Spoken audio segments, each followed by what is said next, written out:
The Wheel and the Birth of Writing. Chapter 1. Two Gifts Out of the Same Mud. I want you to hold a single object in your mind. It is not gold. It is not a crown or a weapon or the face of a god. It is a small slab of dried river mud, about the size of your open hand, grey-brown, a little rough at the edges. The kind of thing you would step over on a riverbank without a second glance. Pressed into one face of it are marks. Some of them are little scratched pictures. And one of those pictures, and I want you to see this clearly because this is where our whole story begins, one of those little scratched pictures is a sledge with something round fixed underneath it. A cart, a wheeled thing. Now sit with what that actually is. You are looking at a piece of writing, one of the oldest pieces of writing anywhere on planet Earth, and the thing it has chosen to draw is a wheel. The two most world-altering inventions in the entire human story, the two technologies that between them built everything you have ever known, are sitting there together in the same palm-sized lump of mud, made by the same hands, in the same city, in the same few astonishing centuries. Writing, drawing the wheel. The one invention recording the other, at the very moment both were being born. That city was called Uruk.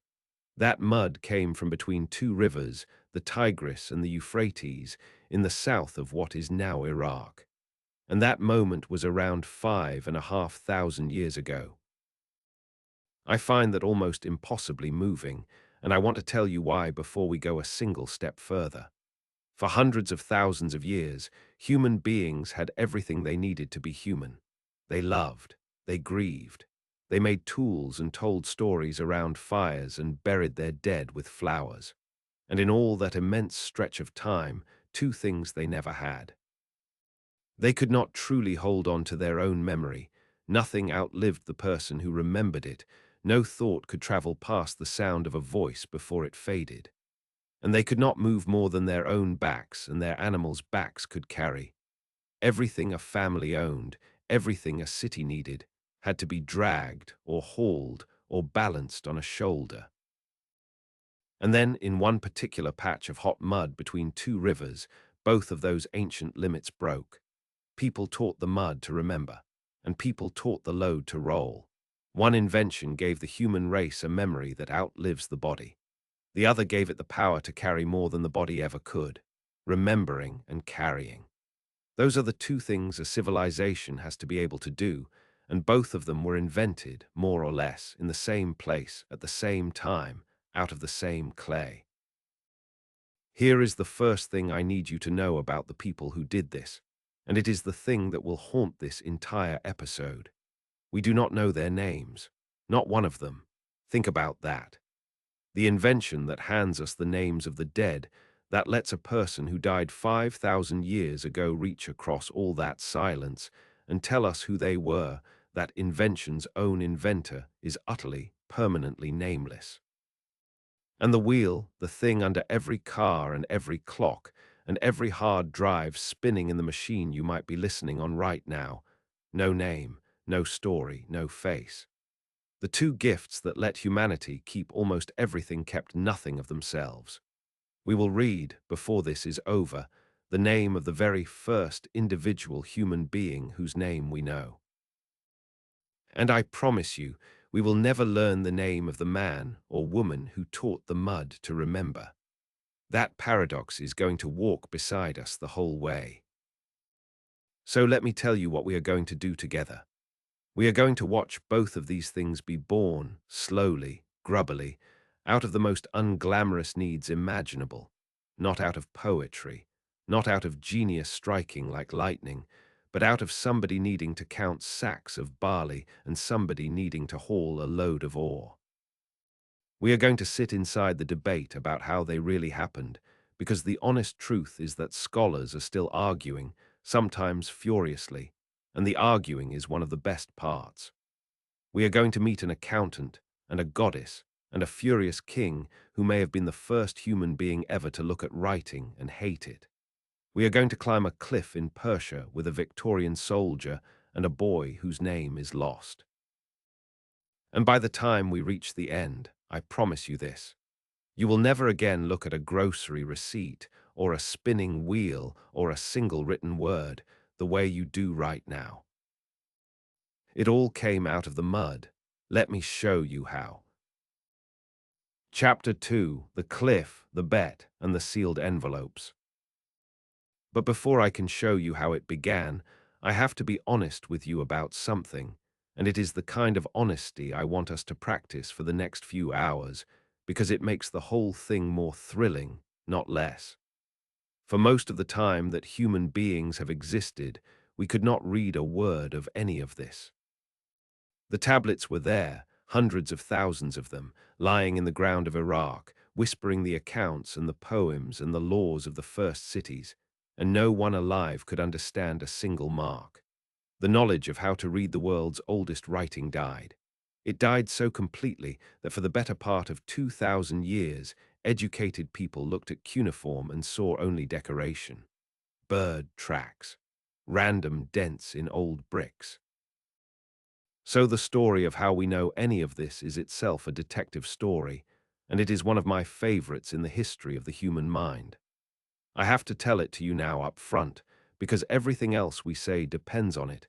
Every quote, every name, every date I am going to give you exists only because a handful of stubborn, eccentric, half-mad people cracked a code that had been sealed for millennia. Let me introduce you to them. Start with a German schoolteacher named Georg Friedrich Grotefend. In the year 1802, Grotefend was, by every account, an ordinary man teaching Greek and Latin to boys in a provincial school. He had no training in ancient Middle Eastern languages. He had never been anywhere near Persia. And one evening, drinking with friends, he made a bet, a genuine tavern wager, that he could crack a script nobody on earth could read. I love that this is how it started. Not in a grand academy. In a pub over drinks, with a bit of showing off.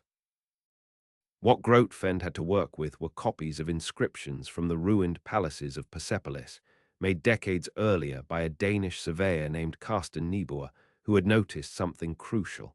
There were 3 different scripts carved side by side on the same monuments, and the simplest of them used only a few dozen signs. A few dozen signs almost certainly means an alphabet. So Grotefend made a guess, an inspired gambler's guess.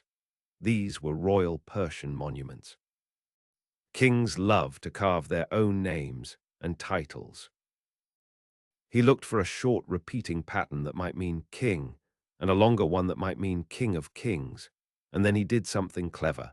He reached for the actual genealogy of the Persian kings, the names history remembered, Darius, Xerxes, and Xerxes' father Hystaspes, and tried to slot those names into the wedge-shaped marks. It worked. Of the 13 signs he claimed to identify, 9 were correct. A schoolteacher, working from copies, guessing at a dead language, got the first real foothold. And here is the detail that tells you everything about how knowledge actually gets treated in its own moment. The learned academy he sent his findings to declined to properly publish them. They printed a brief summary and moved on. The man had pried open the door to a lost civilization, and the experts filed it under interesting. Now let me take you to the cliff, because this is the part that gives me chills. There is a mountain in western Iran called Behistun, and about 100 meters up its sheer face, 300 feet, higher than you would put anything you ever expected a human being to read. A Persian king named Darius the Great had an enormous inscription carved, around 2,500 years ago. It is gigantic, roughly 15 meters tall and 25 wide, hundreds and hundreds of lines, and this is the miracle of it, the same triumphant proclamation written 3 times in 3 different languages and scripts. It is a Rosetta Stone on the side of a mountain. Darius put it where he did precisely so that it would tower over the old road from Babylon and be seen by everyone and touched by no one. He made it, in other words, deliberately unreachable.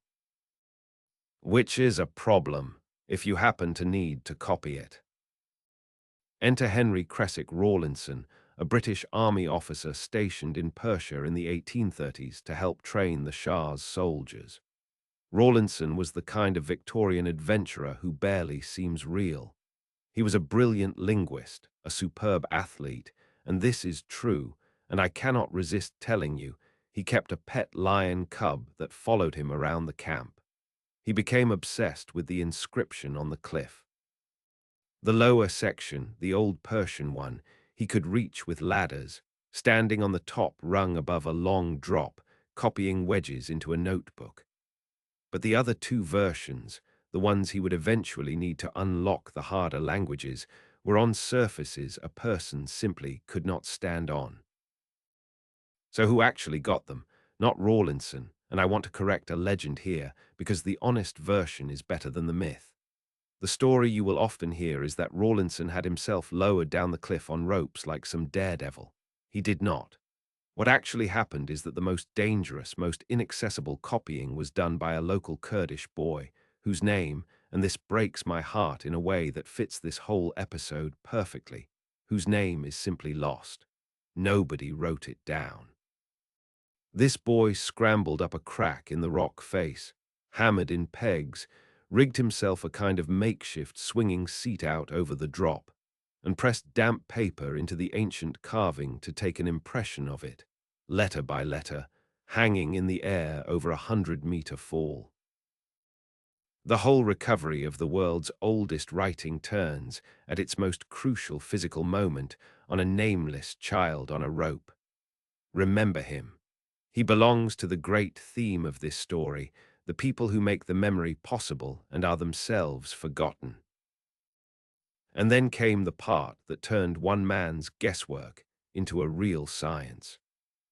By the middle of the 1800s, several people were claiming they could read this stuff. Rawlinson, a quiet, self-taught Irish clergyman named Edward Hinks working from his rectory, who made the genuinely brilliant leap that the script wasn't an alphabet at all but a syllabary, where one sign could stand for several different sounds depending on context, and a young German-French scholar named Jules Oppert, who would go on to give the Sumerian language its name.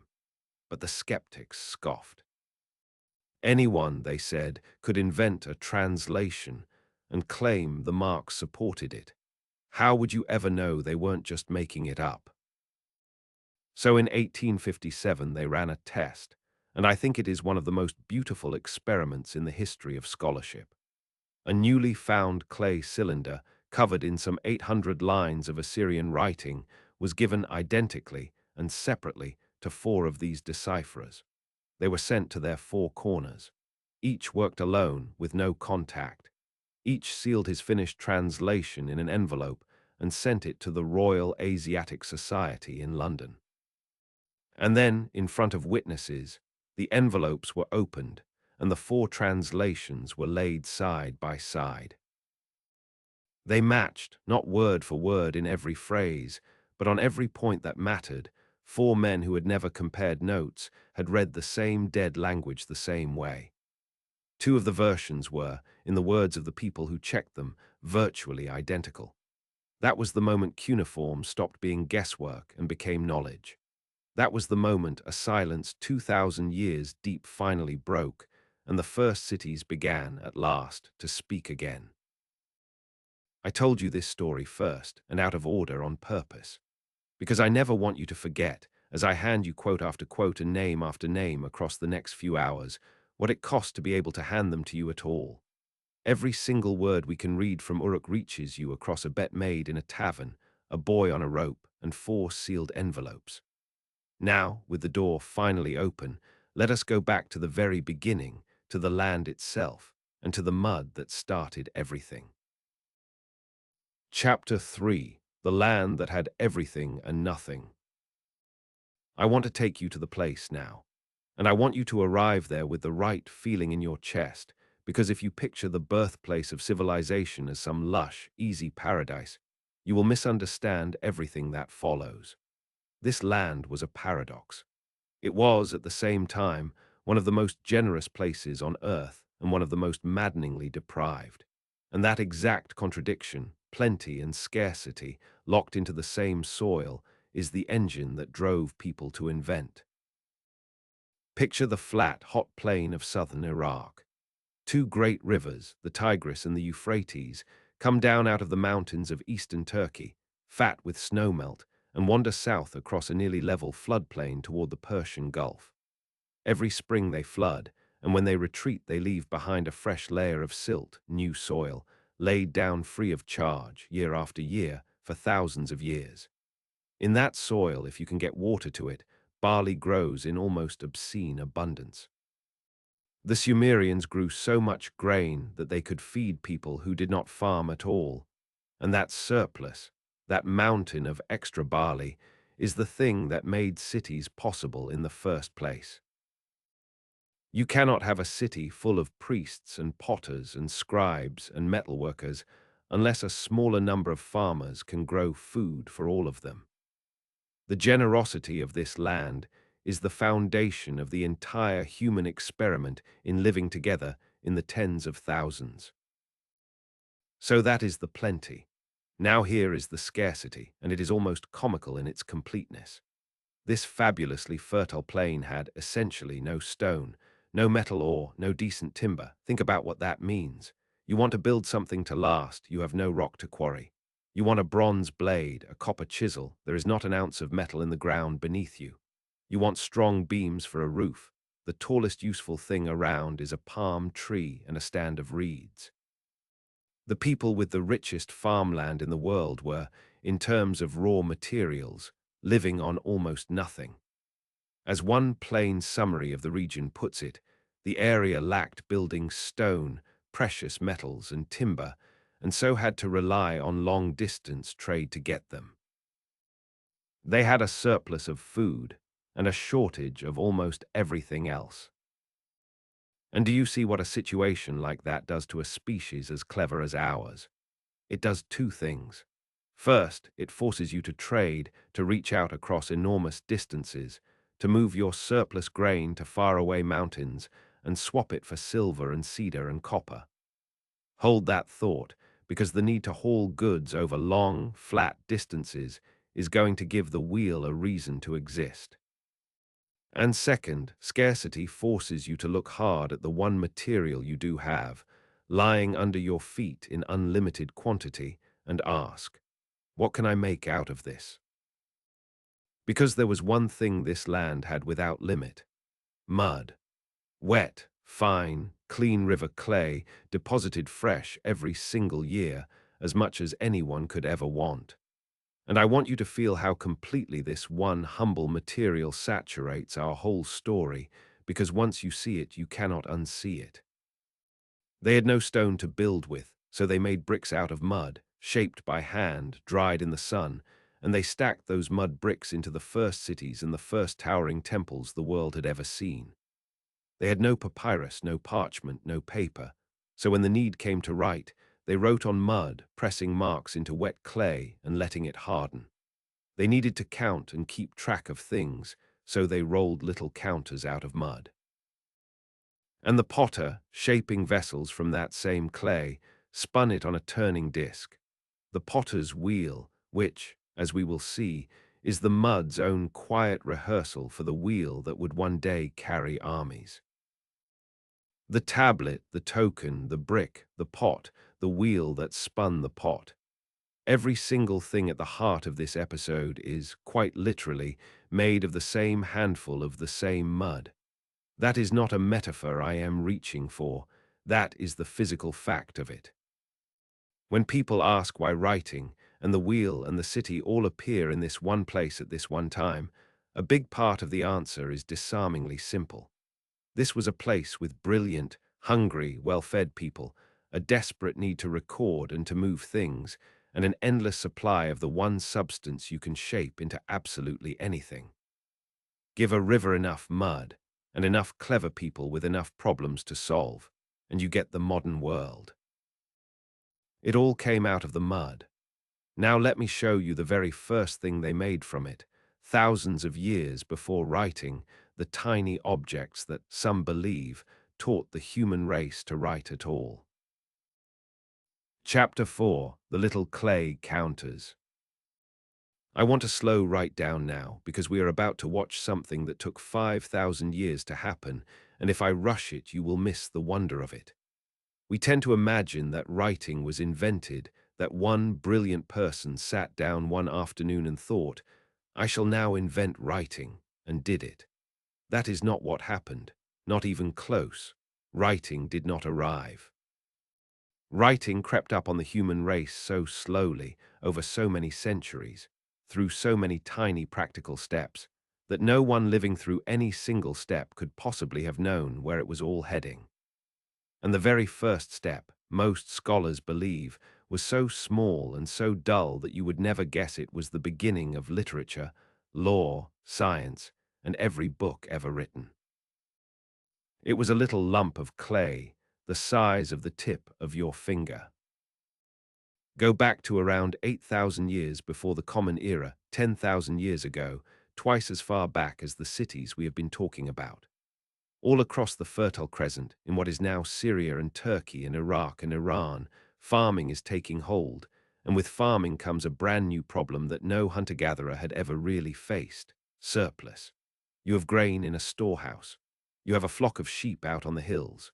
You have oil and cloth and animals owed to you and owed by you.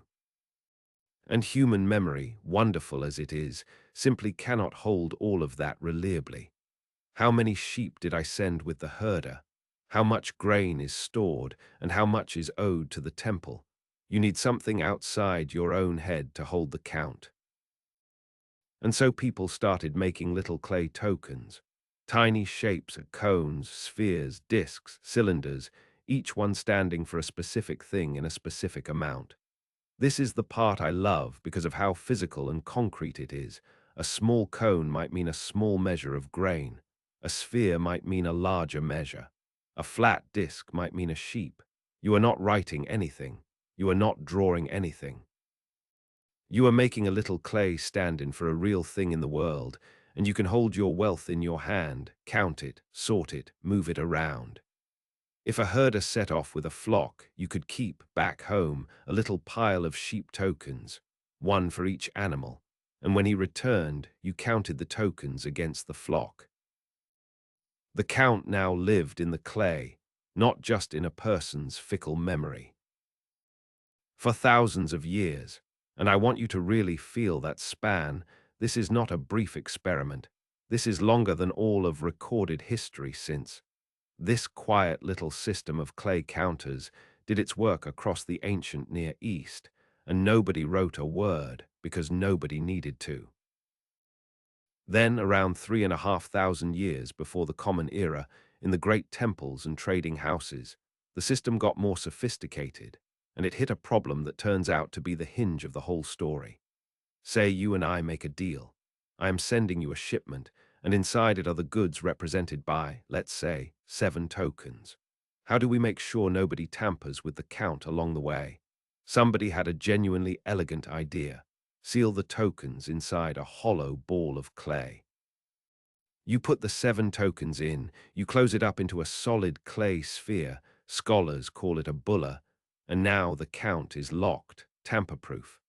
If the ball arrives unbroken, the tokens inside are exactly what we agreed.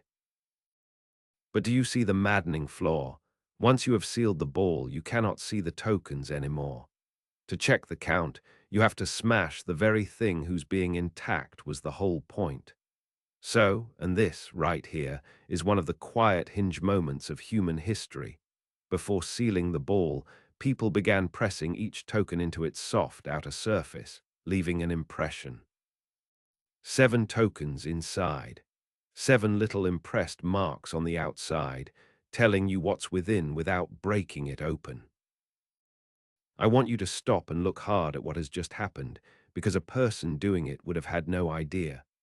On the outside of that clay ball, for the first time, there is now a set of marks that stand for a set of quantities, not the things themselves, not even the token objects themselves.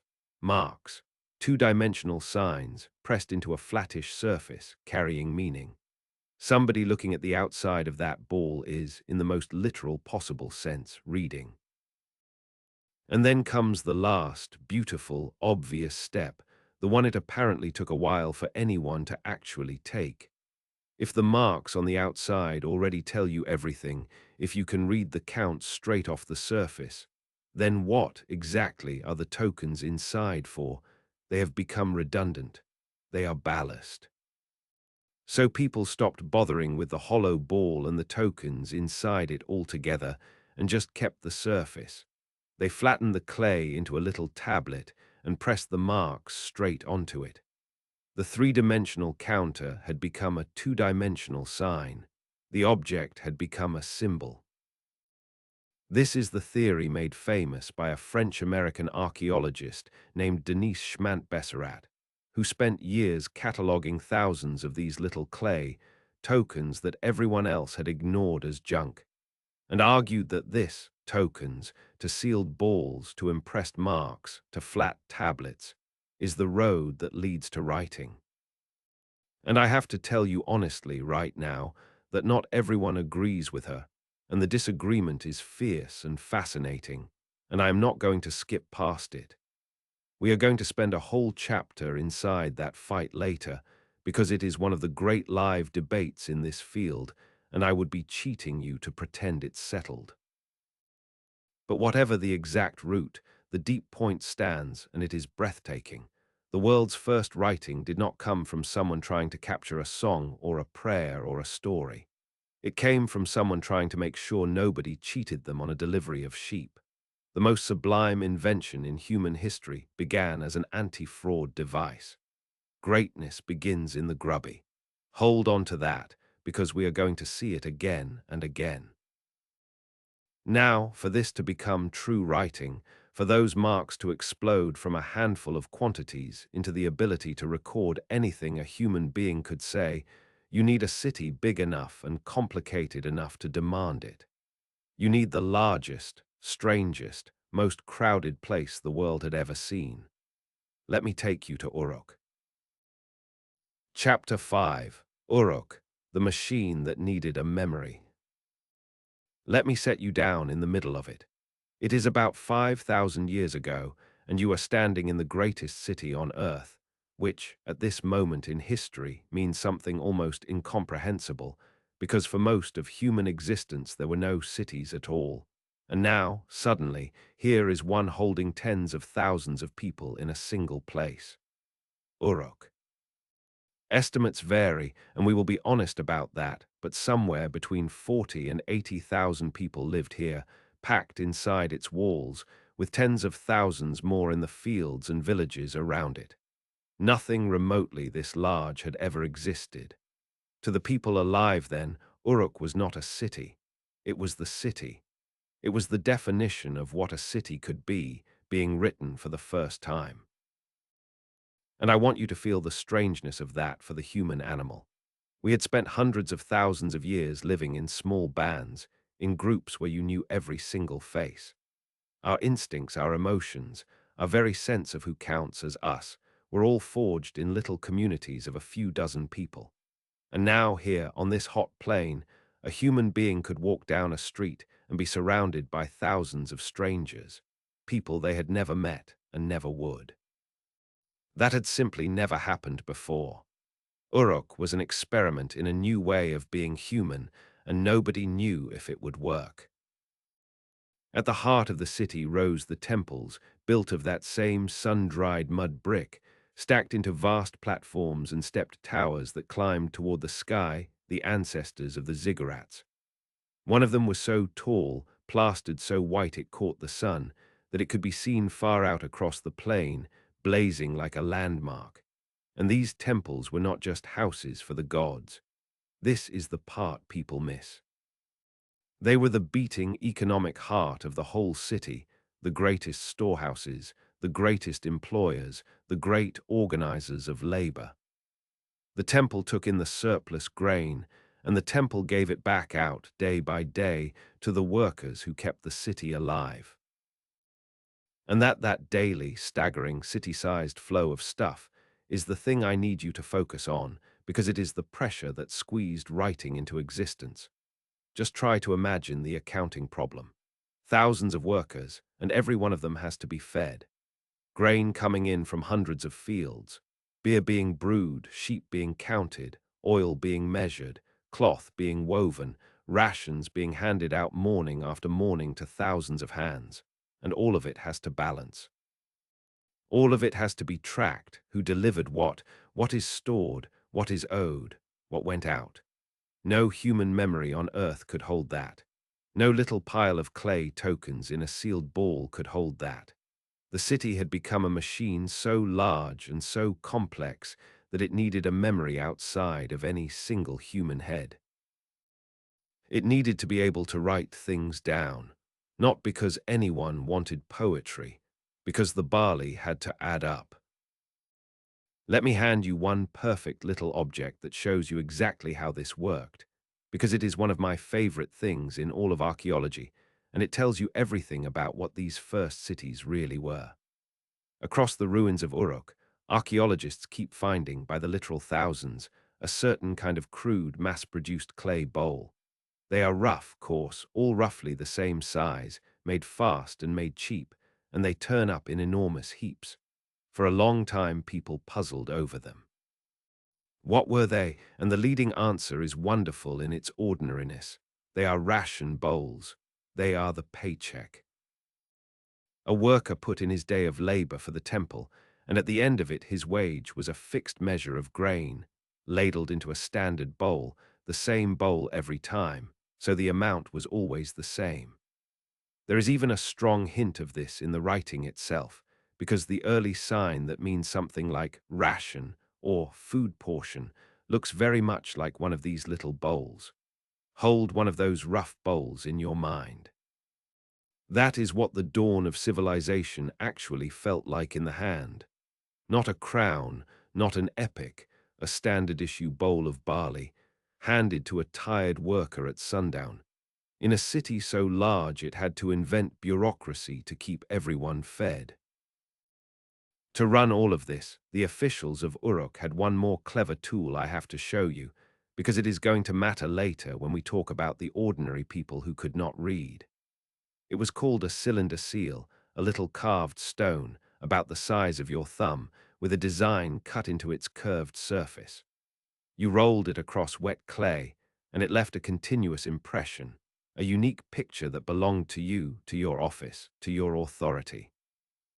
It was a signature and a lock and an identity, all at once. You sealed a storeroom door with wet clay and rolled your seal across it, and now everyone knew that door was under your authority, and no one had opened it.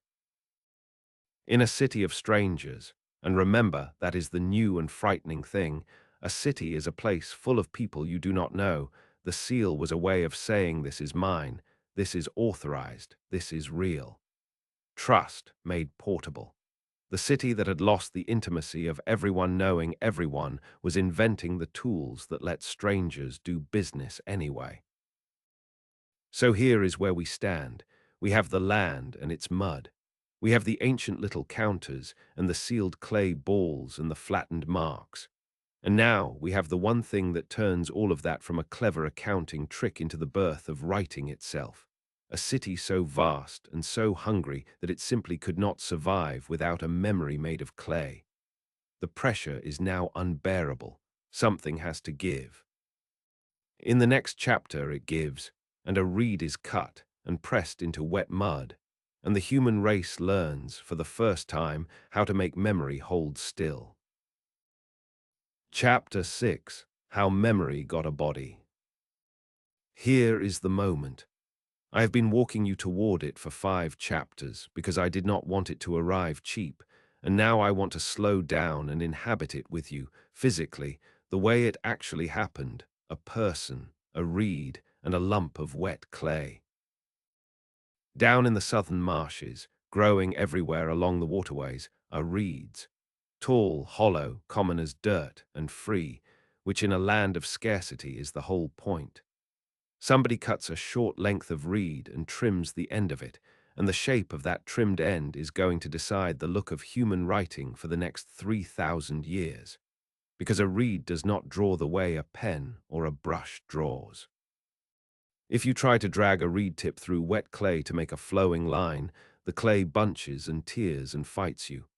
But if you take a reed cut to a clean edge and simply press it into the clay, push and lift, it leaves a crisp little mark, fat at one end where you pressed hardest, tapering to a point.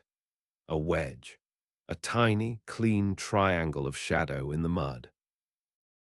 And that is the secret of the whole thing, the reason this writing looks the way it looks. We call it cuneiform, from a Latin word for wedge. And for a long time I think people assumed the wedge shapes were some deep aesthetic choice. They were not. They were what the clay would allow. Curved, flowing pictures were slow to scratch and they cracked and smeared. But wedges you could stamp, fast and clean, over and over, just by pressing a cut reed into soft mud at different angles. The wedge is not art. The wedge is efficiency. It is what happens when a working accountant needs to record 100 transactions before the clay dries and finds the fastest possible way to make a mark that holds still. Writing took the shape it did, for the same grubby, practical reason it was invented at all. Now watch the marks themselves change over just a few centuries, because this is the actual birth happening in slow motion. The earliest signs from the period scholars call Uruk 4, around 5,300 years ago, are still half pictures, little rounded drawings of the things they mean. A sign for an ox still looks, if you squint, like the head of an ox. A sign for grain looks like an ear of grain. A sign for a day for the sun is a little rounded shape you could almost read as a sunrise. This is picture writing, pictographs, the mind reaching for the object by drawing the object. But drawing is slow, and the scribes were always in a hurry, and clay is unforgiving, and so, sign by sign, generation by generation, the pictures dissolve into bundles of wedges. The ox head loses its curves and becomes an arrangement of straight pressed strokes that only a trained eye can connect back to a real ox. The picture becomes a symbol. The thing becomes a sign. Within a few hundred years, you could no longer look at the writing and simply see what it meant. You had to have learned it. Reading had been born, and with it, for the first time, the possibility of being unable to read. I want you to sit inside the physical act for a moment because it is so human. The scribe holds a palm of soft clay, damp and cool. The reed has to press cleanly, and here the material is a tyrant, it dictates everything. If the clay is too wet, the marks slump and blur into each other and the message drowns. If the clay has dried too much, the reed just scratches the surface and leaves faint, useless scars. There is a narrow window, a few minutes maybe, when the clay is exactly right. And in that window the scribe works fast, pressing, lifting, turning the tablet in the hand to keep the angle of the wedge consistent, building each sign out of little strokes. The vertical wedge, the horizontal wedge, the corner wedge, over and over, hundreds of them, racing the drying of the mud. It is closer to stamping than to handwriting. And when it is done, the tablet can be left to bake hard in the sun, keeping its message for a season and then, soaked in water, dissolving back into blank clay to be used again, or it can be fired in a kiln or caught in the burning of a city and made permanent and last 5,000 years, and end up in a glass case where you and I can look at it and read the mind of someone who has been dust since before the pyramids. Think about what has actually been accomplished here. For the entire prior span of the human story, a thought existed only as long as the breath that carried it and the memory that held it. Speech is astonishing, but speech vanishes the instant it is made. It lives only in the fragile, shifting, dying memories of the people who heard it. And now, for the first time ever, a human being could take something out of the perishable inside of their own head and set it down in the world in a form that would outlast their voice, outlast their memory, outlast their body, outlast their entire civilization. Memory got a body. That is the thing. That is what these people did. They gave memory a body made of mud, and it is the reason you know that any of them ever lived. And I promised you honesty, so here it is, and it is the honesty that makes this more moving to me, not less. The people who pulled off this miracle were not trying to work a miracle. They were trying to keep the books. The first thing memory's new body was used for was not a prayer or a poem or a declaration of love. It was a receipt. And in the next chapter, I am going to show you the actual receipt, and I am going to introduce you, at last, to the single most quietly astonishing human being in this entire story. The first person in all of history whose name we can still say out loud. Chapter 7. The first name is an accountant. I have been promising you a name, and now I am going to keep the promise. But I want to prepare you for it, because it is not the name you would ever guess, and the fact that it is not is the whole point. For hundreds of thousands of years, human beings lived and died in total anonymity. Not anonymous to each other, they had names, of course. They called to one another across the fields and whispered names to their children, but anonymous to us, to the future, to time.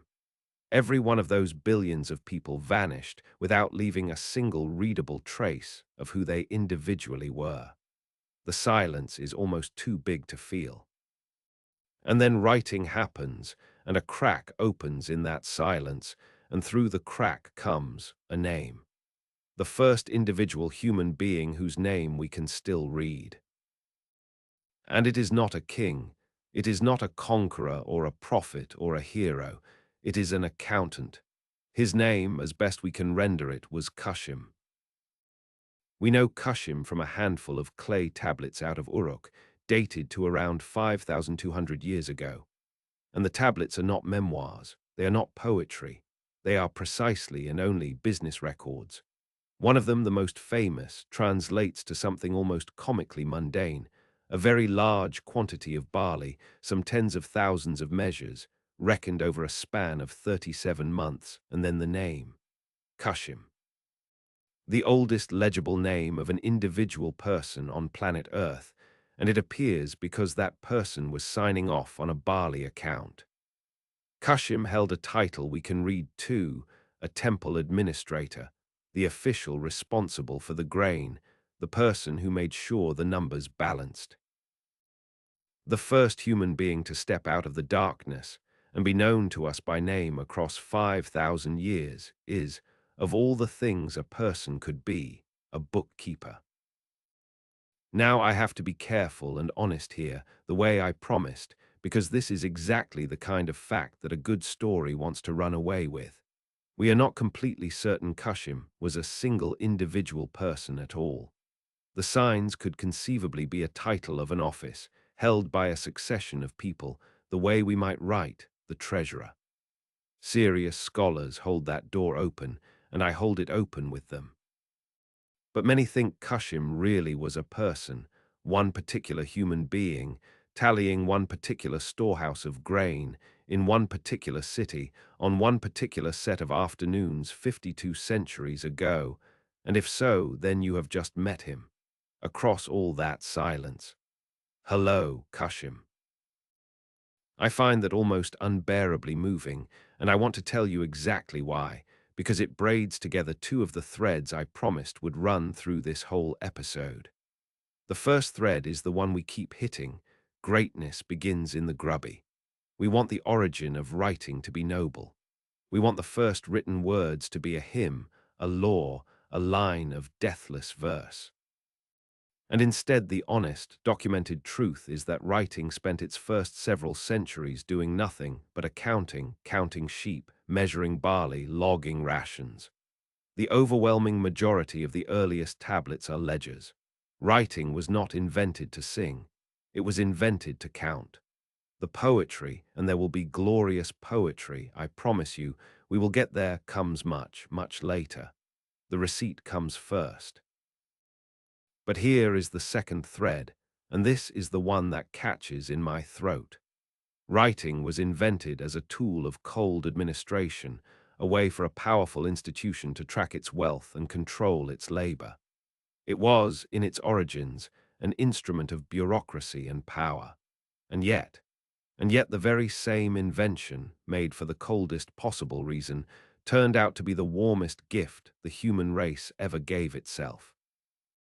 Because in the act of writing down so much barley, so many months, Kushim, some anonymous administrator, with absolutely no intention of doing so, reached across 5,000 years and handed a stranger, you, the name of a person who would otherwise have vanished as utterly as if he had never breathed. The tool of control became the tool of remembrance. The ledger became the resurrection. That is the paradox at the dark heart of writing, and I think it is one of the most important and beautiful facts in all of human history. And it deepens because the Mesopotamians themselves seem to have felt exactly this. There is a haunting idea, argued by that same scholar who studied the tokens, about what finally pushed writing past pure accounting and into the ability to capture a human name and a human voice. It was death. These people believed, it seems, that to preserve a person's name was, in some real sense, to preserve the person, that a name written down and spoken kept some thread of the dead alive against the total nothingness of being forgotten. And so writing began to appear on the objects of the dead, on funerary things, carrying names forward past the grave. If that is right, then think about the shape of it. Writing began as a way to remember your sheep and became a way to refuse to let the people you loved disappear. The same wedges, the same mud, counting your barley and defying death with the identical tool. We will read the name of the first accountant, and I told you this in our very first minutes together, and I want you to hold it now with the full weight it deserves. We will never, ever learn the name of the person who invented the thing Kushim wrote with. The giver of names left no name. Kushim is remembered by an invention whose own inventor is lost in exactly the darkness that Kushim escaped. I think about that constantly. The mud remembered the accountant. It did not remember the one who taught it how. Now, I said we would sit inside the great argument about how all of this really happened, and I meant it, because the honest state of the evidence is messier and more thrilling than the tidy story I have just told you. Let me show you the fight. Chapter 8: The Argument in the Room.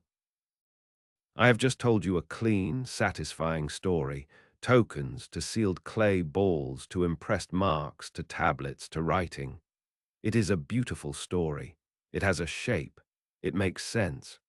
And I would be doing you a real disservice. I would be breaking the promise of honesty I keep making if I let you walk away thinking it is simply settled fact.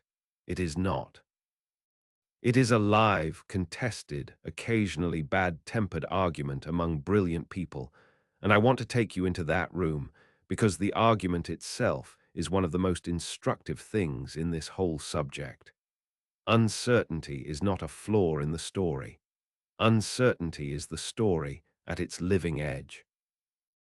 So let me lay out the sides fairly.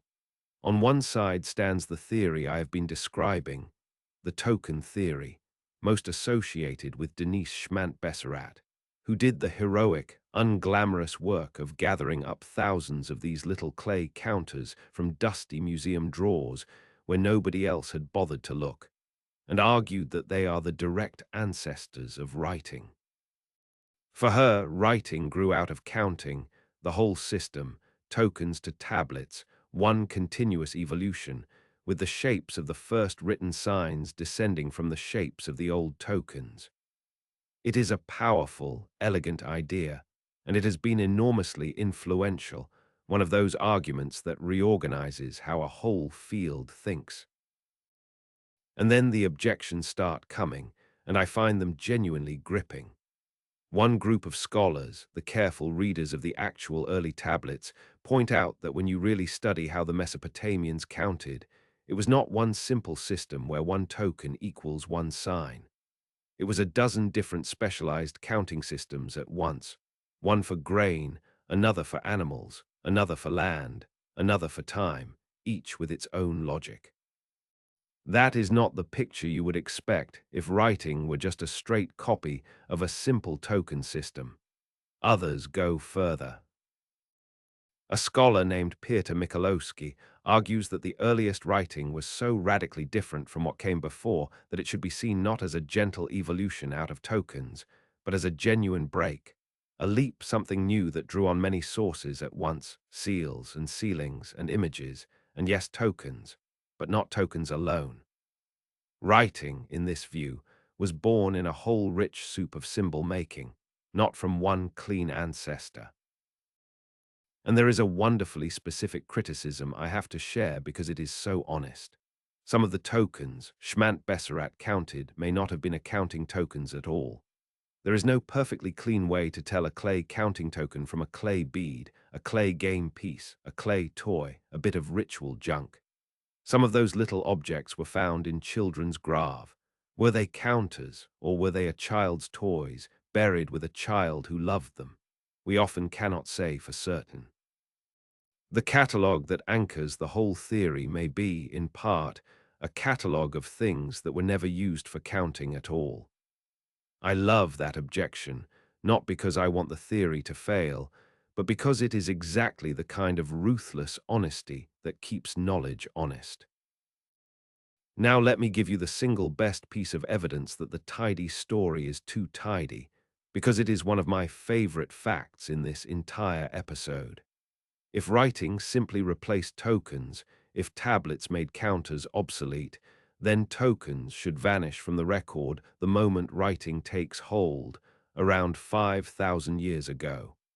They do not.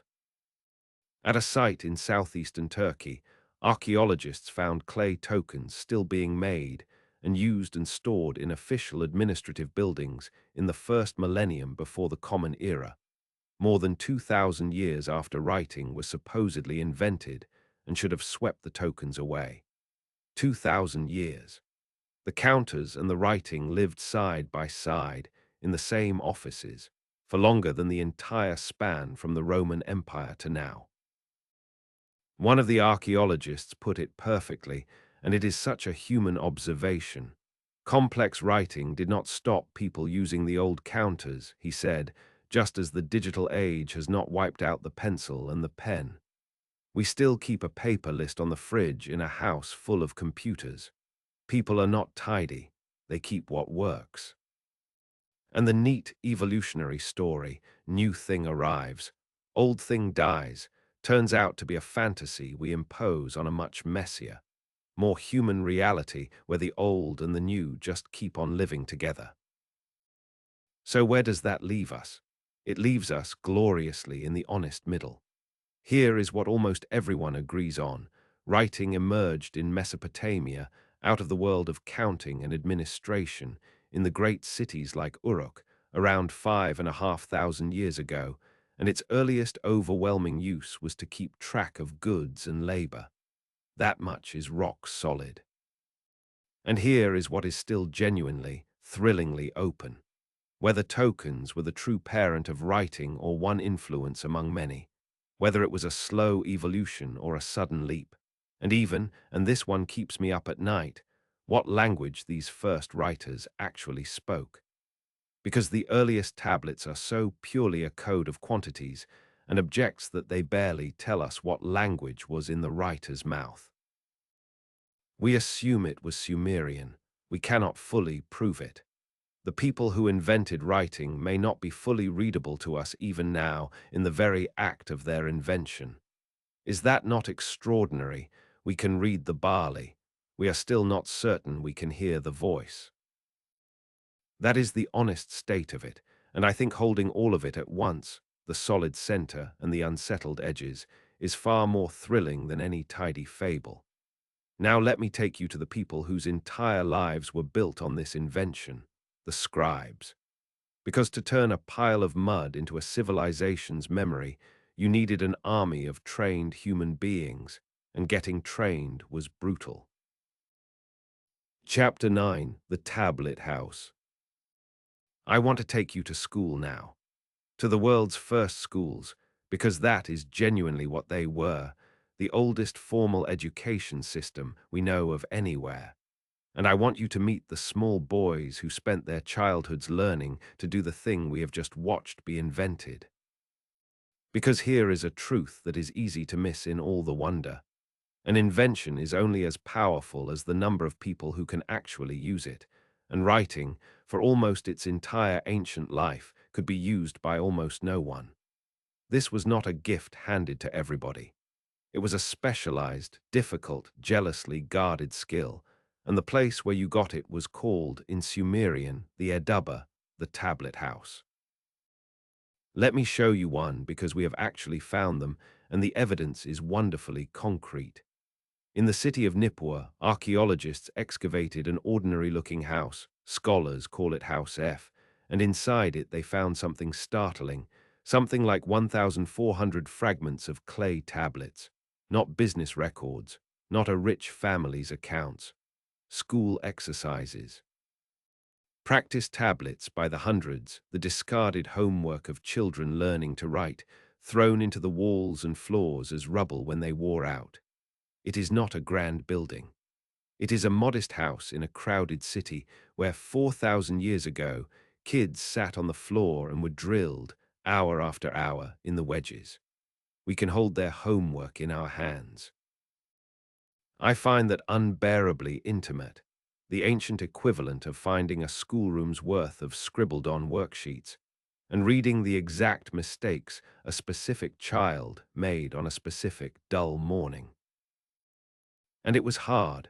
I want to be honest about how hard because the sources do not sugarcoat it. A boy, and it was almost always a boy, usually from a well-off family, because poor families needed their children working, not studying, might start around the age of 5, 6, 7. And then came years, not months, of relentless, repetitive drilling. First, the raw mechanics. How to hold the reed, how to press a clean wedge, the 3 basic strokes, vertical, horizontal, corner, over and over, until the hand knew them in its sleep. Then copying.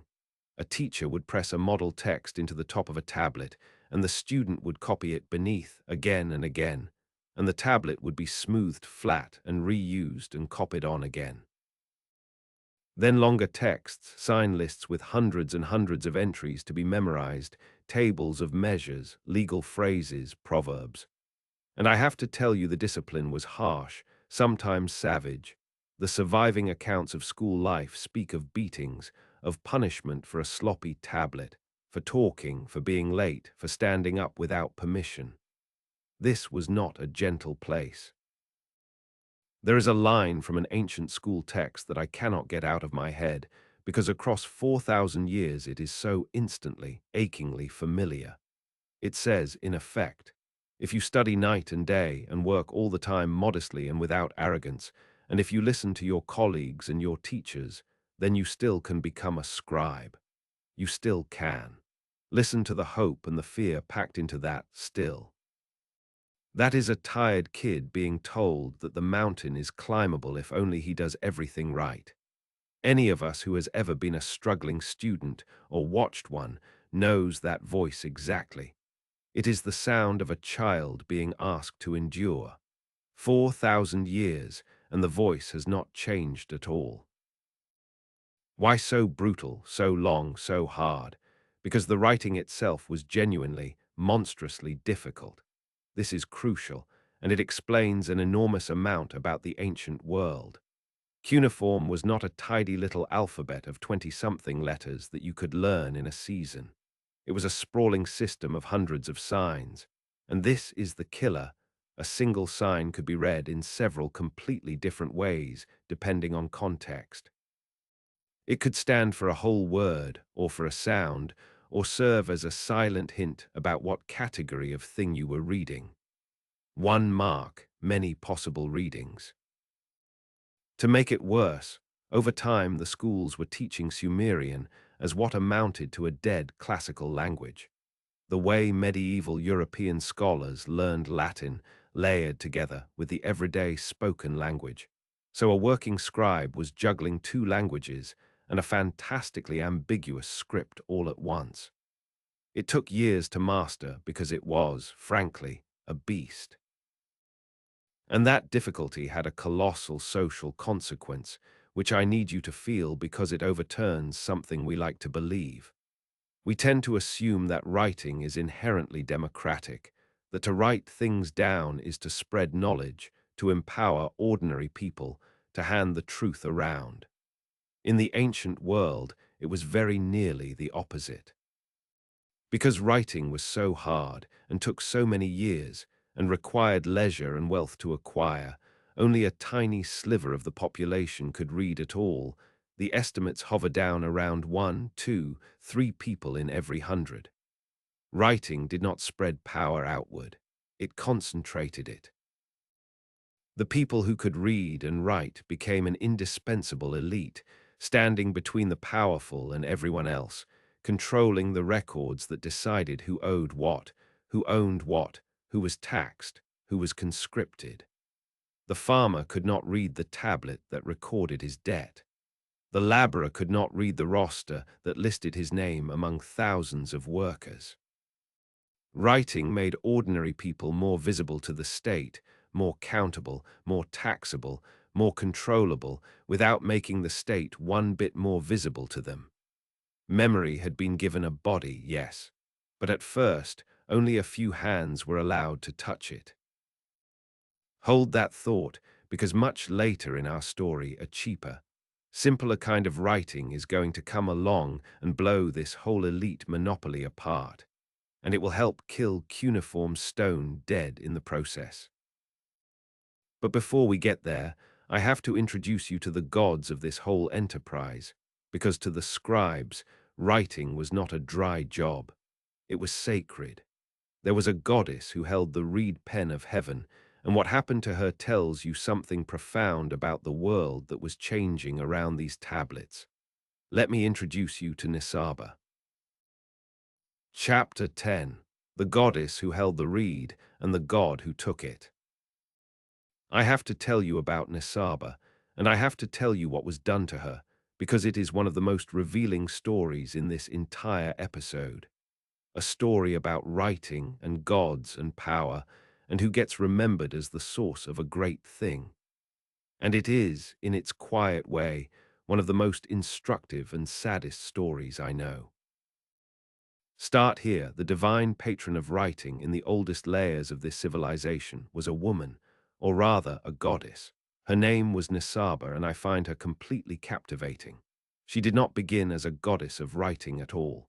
She began as a goddess of grain. One of her old titles calls her, gorgeously, the lady whose body is the flecked barley. Sit with how perfect that is, given everything we have said. The goddess of writing started out as the goddess of grain. Of course she did. Because writing started out as the counting of grain. As the temple's record-keeping grew and grew, and the accounting of the harvest became the great work of the scribes, the goddess who watched over the barley naturally became the goddess who watched over the writing down of the barley. Grain and its accounting, the same divine hands over both. She became the scribe of the gods themselves, the one who kept the accounts of heaven, who held a tablet of lapis lazuli inscribed with the writing of the stars, who measured out the land and oversaw the harvest and guided the stylus of every human scribe.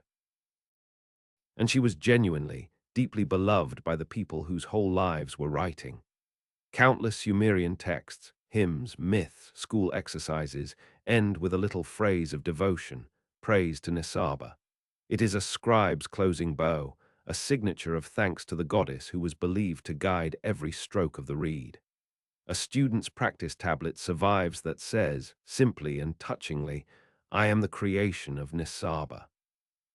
Imagine the scribes seeing themselves that way, as her creatures, her children, made by the goddess of the written word. For a profession, for centuries, the source and the guardian of their sacred skill was female. The reed pen of heaven was in a woman's hand. And then, over time, it was taken out of her hand and put into a man's. As the centuries rolled on and the great male-dominated monarchies consolidated their power, around the time of the famous King Hammurabi of Babylon, roughly 3,750 years ago, a new god rose to prominence as the divine patron of writing. His name was Nabu, the announcer. He was a god of writing and wisdom and the scribal arts, and he rose precisely as centralized kingly power was reaching new heights. And Nabu, quite simply, took Nisaba's job. The texts show it happening almost bureaucratically. Compositions that used to end with praise to Nisaba get rewritten to end with praise to Nabu. Nabu inherits her very symbols, the stylus resting on the tablet. He takes over her function as keeper of the divine records. And Nisaba is not erased, exactly. I want to be accurate. She lingers on in the pantheon for a long time, but she is demoted, moved into the background. And in some of the later myths she is recast, tellingly, as Nabu's wife or his assistant, helping him keep the library of the gods. The goddess who was the source becomes the helpmeet of the god who replaced her. Scholars have called this the clearest single case in all of Mesopotamian religion of a power being transferred from a goddess to a god. The reed pen of heaven changed hands from female to male, in step with the world of men, consolidating its grip on the world below. Now I want to be careful and honest, because we should not flatten this into a simple modern morality tale. The ancient world's reasons were its own, tangled up in politics and theology we only partly understand. But we also should not look away from what the pattern so plainly shows. As writing became more and more the machinery of centralized royal power, the face that civilization put on the source of writing changed to match, from the grain goddess who nourished and recorded to the announcer god who proclaimed and commanded. The story a society tells about where its sacred skills come from is never innocent. It follows the power. And I am telling you all of this now, this early, for a specific reason, and I am going to make you a promise about it. Because you might come away from Nisaba's demotion thinking that the world of writing simply belonged to men, that women were shut out of the great invention. And that is not the whole truth, not even close. Later in our journey, when writing finally learns to do more than count, when it learns to sing, to argue, to pray, to make literature, I am going to introduce you to the very first author in all of human history whose name is attached to their work. The first named author on earth. And I want you to remember Nisaba and remember that I told you this. That first author is going to be a woman. Hold that promise. I will keep it. But she cannot come yet, because writing is not ready to make literature yet. It is still, in these centuries, mostly counting barley. So let me leave the world of the reed and the tablet for a while and turn to our second great invention, the one that has been waiting patiently underneath this whole story. Because at roughly the same time these people were teaching the mud to remember, they, or perhaps their neighbors, and we are going to have a real fight about which, were also solving the other ancient problem, how to make a heavy load move. It is time to talk about the wheel. And the first thing I have to tell you about the wheel is the thing almost nobody believes when they first hear it. Chapter 11. It should have come first. It came almost last. Here it is. The wheel is not old. I mean that it is not old in the way you think it is. If you had asked me, before I did the reading for this episode, to line up humanity's inventions in the order they arrived, I would have put the wheel near the very front. Fire, stone tools, the wheel that feels right, doesn't it? It feels like the wheel belongs to the deep cave and mammoth past, like it is one of the first clever things a human hand ever made. It is not. The wheel is astonishingly, almost embarrassingly late. Let me put it plainly, because this is one of the great upside-down facts of human history, and I want it to land. By the time the first wheel turned, human beings had already been farming for roughly 5,000 years. They had already been firing pottery in kilns for thousands of years.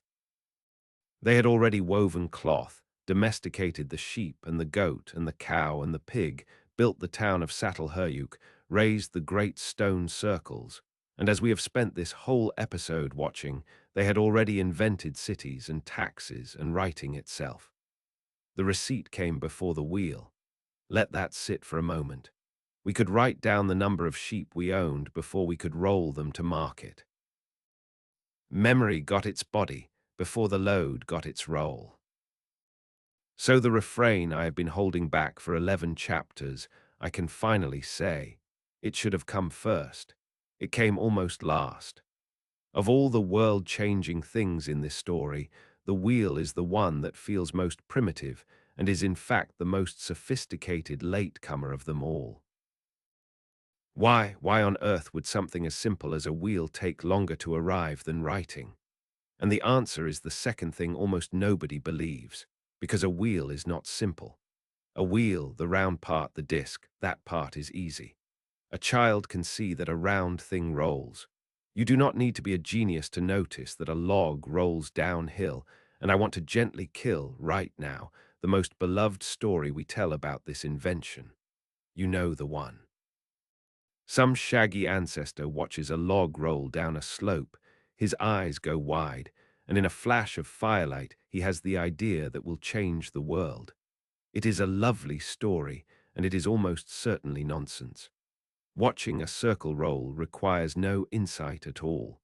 Circles have been rolling downhill since before there were eyes to watch them. The hard part of the wheel is not the wheel.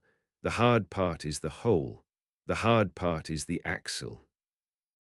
Think about what a working wheel actually requires.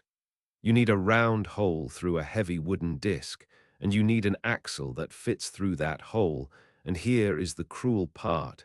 That fit has to be a contradiction. The axle has to be tight enough that the wheel does not wobble off, and the weight of a loaded wagon does not split the whole thing apart.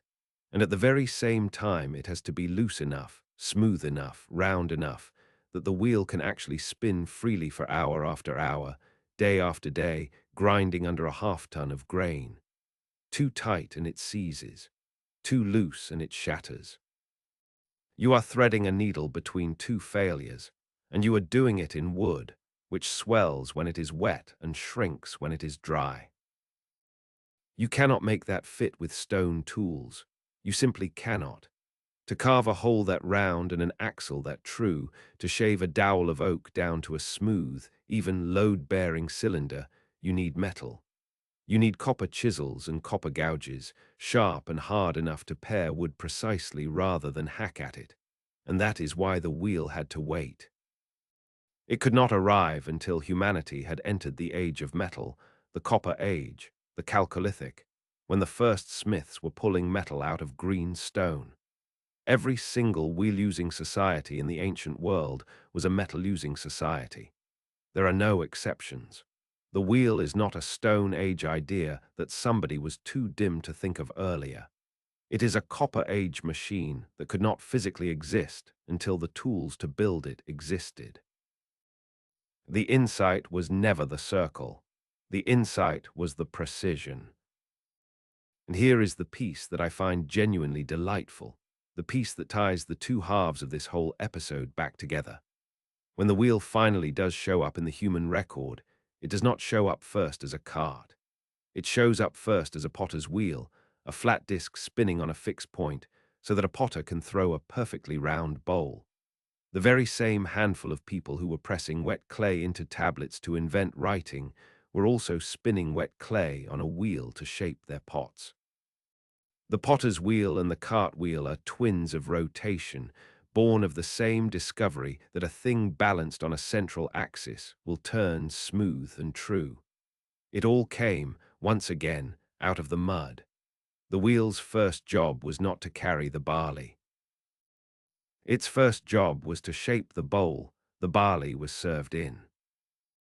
But somebody, somewhere, within a few centuries of that potter's wheel, took the principle off the workbench and laid it on its side and put it under a load.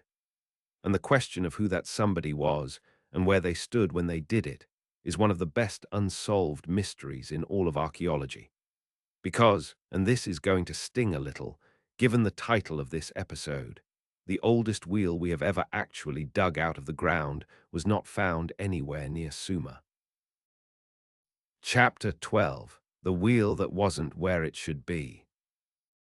I have to be honest with you now, and I have to be honest against my own title. This episode is called The Wheel and the Birth of Writing, and I have spent it planted in the mud of southern Iraq, and everything I have shown you about writing genuinely, uncontestably, began there. Cuneiform is Sumer's. Nobody disputes it. But the wheel will not sit still and be Mesopotamian, and I would be lying to you if I pretended otherwise. This is the through line of honesty I promised you at the start, and here is where I have to spend it, because the evidence for the wheel is a genuine mess, and the mess is more interesting than any tidy answer I could give you. Let me lay out the exhibits, one by one, like objects on a table, because the dates are the whole story. Exhibit 1. The oldest actual wheel, not a picture of a wheel, not a toy, but a real wooden wheel that a real person built and used, was pulled out of a marsh in Slovenia, about 20 kilometers south of the city of Ljubljana, in the year 2002. It had been lying in the waterlogged peat of a prehistoric pile-dwelling settlement, and the water, which is the great enemy of wood everywhere else, had here become its savior, sealing it away from the oxygen that would have rotted it. They radiocarbon dated it in a laboratory in Vienna. It is somewhere between 5,100 and 5,350 years old. It is made of ash wood, about 72 centimeters across, and it turned on an oak axle 124 centimeters long. And here is the beautiful detail. The axle was fixed to the wheels with oak wedges, so that the axle and the wheels turned together as one spinning unit, the way the front of a child's toy car does. The tree they cut the ash from had been growing for about 80 years when it was felled. Someone chose that tree. Someone shaped that wheel. And they did it in Central Europe, roughly 1,000 kilometers and change from Uruk. Exhibit 2. A clay pot from a place called Bronosis in southern Poland, about 50 kilometers northeast of Krakow, dug up in the 1970s. Scratched into its surface are 5 little images of a four-wheeled wagon. You can make out the wheels, the axles, the pole for the draft animal. And bone found in the same pit dates the pot to somewhere between 3,635 and 3,370 years before the Common Era. That is the oldest well-dated picture of a wheeled vehicle found anywhere on Earth. Not in Iraq, in Poland. Exhibit 3. Under a megalithic tomb at Flintbeck in northern Germany, archaeologists found actual ruts. The parallel tracks are cart's wheels pressed into the ground about 3,400 years before the Common Era. The oldest surviving physical tracks of a wheeled vehicle we have ever found. Again, not Mesopotamia. And Exhibit 4, for the defense, the Sumerian evidence. From the Ina district of Uruk, in the very same archaeological layers that gave us the first proto-cuneiform tablets, we have pictographs, little drawn signs, of a sledge fitted with wheels. Around 3,500 to 3,350 before the Common Era. So the Sumerians were certainly drawing wheeled vehicles at essentially the same moment. The Poles were scratching them onto pots, and the Slovenians were building the real thing. Now look at what we have. Every one of these dates falls within a few centuries of each other, scattered across a 4,000-kilometer arc that runs from the marshes of Iraq up through the Caucasus and across into the heart of Europe. And the raw, awkward, wonderful fact is that the earliest physical wheels and the earliest pictures of wheels are, if anything, European rather than Near Eastern. One of the most respected surveys of Neolithic Europe, edited by the archaeologist Wolfram Skier, says it about as bluntly as scholars ever say anything. Quote, "The present evidence for early wheeled transport does not support the traditional belief in the Oriental invention of wheel and wagon." Another scholar, Florian Klimscher, goes further and says that all of the earliest evidence for wheeled vehicles, The models, the pictures, the wheels, the vehicle remains, all of it, is in Europe rather than in the Near East. So did the wheel come from Europe? Honestly, maybe. There is a serious, growing camp of scholars who think it might have. There is a wonderful minority theory, argued most forcefully by the historian Richard Bulliet, that the very first wheels were born not on a farm or in a city at all, but underground in the copper mines of the Carpathian Mountains, where miners needed to haul ore carts through narrow, cramped tunnels, a setting where a small wheeled trolley on a fixed track would be exactly the thing you would invent. In 2024, Bulliet and a team of engineers even ran a computer simulation of the mechanics and argued that a narrow, enclosed mine passage would naturally push its miners, step by step, from rollers toward true wheels. It is a genuinely compelling idea, and it puts the birthplace of the wheel in a coal-black tunnel in Eastern Europe rather than a sunlit Sumerian temple. And here is why I have not simply retitled this episode. There is a thread of evidence that keeps pulling us back toward a single origin, and it is not made of wood or clay. It is made of words. Almost every language across a vast belt of the world, from Ireland all the way to India, shares the same ancient root word for the wheel. Linguists reconstruct it as quaquelos. You can hear its descendants everywhere once you know to listen. It becomes the English word wheel, the Greek kuklos, which gives us cycle, and the Sanskrit chakra. There are shared ancient roots too for the axle, for the yoke, for the very verb meaning to convey something in a vehicle. And that shared vocabulary is a fingerprint. It strongly suggests that the wheel was invented once by one people who had one word for it, and that both the machine and its name then spread outward together, carried on the tongues of the people who carried the thing itself. You do not usually invent the same object independently in 10 places and happen to give it the same name. So which is it, one birth or many, Europe or Iraq or a mine in the Carpathians? And the honest answer, the answer I am going to hand you rather than a fake certainty, is that we do not know, and the ground itself is against us here. Wood rots. Across the entire 4th millennium before the Common Era, the crucial window, we have perhaps a few dozen physical scraps of actual wheels from the whole of Eurasia. A few dozen. Almost everything else is a picture, a toy, a rut, a shadow. The oldest wheel we have found is almost certainly not the oldest wheel that was made. It is merely the oldest wheel that happened to fall into a bog wet enough to keep it. Somewhere out there, unrecovered, dissolved back into the earth thousands of years ago, is the real first wheel, and we will never hold it, and we will never know the hand that made it. Which is, of course, refrain number 2, coming around again like a wheel itself. We can radiocarbon date the ash. We will never learn the name of the carpenter. Let me leave the argument there, unresolved and all the better for it, and do something the argument cannot do. Let me stop asking who invented the wheel and start asking how you actually build one.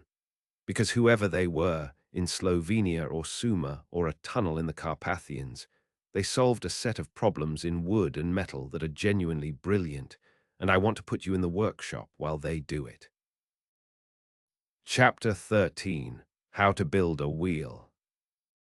I want you to stand in a workshop about 5,000 years ago and watch one wheel get made, because I think it is the only way to really feel how clever these people were.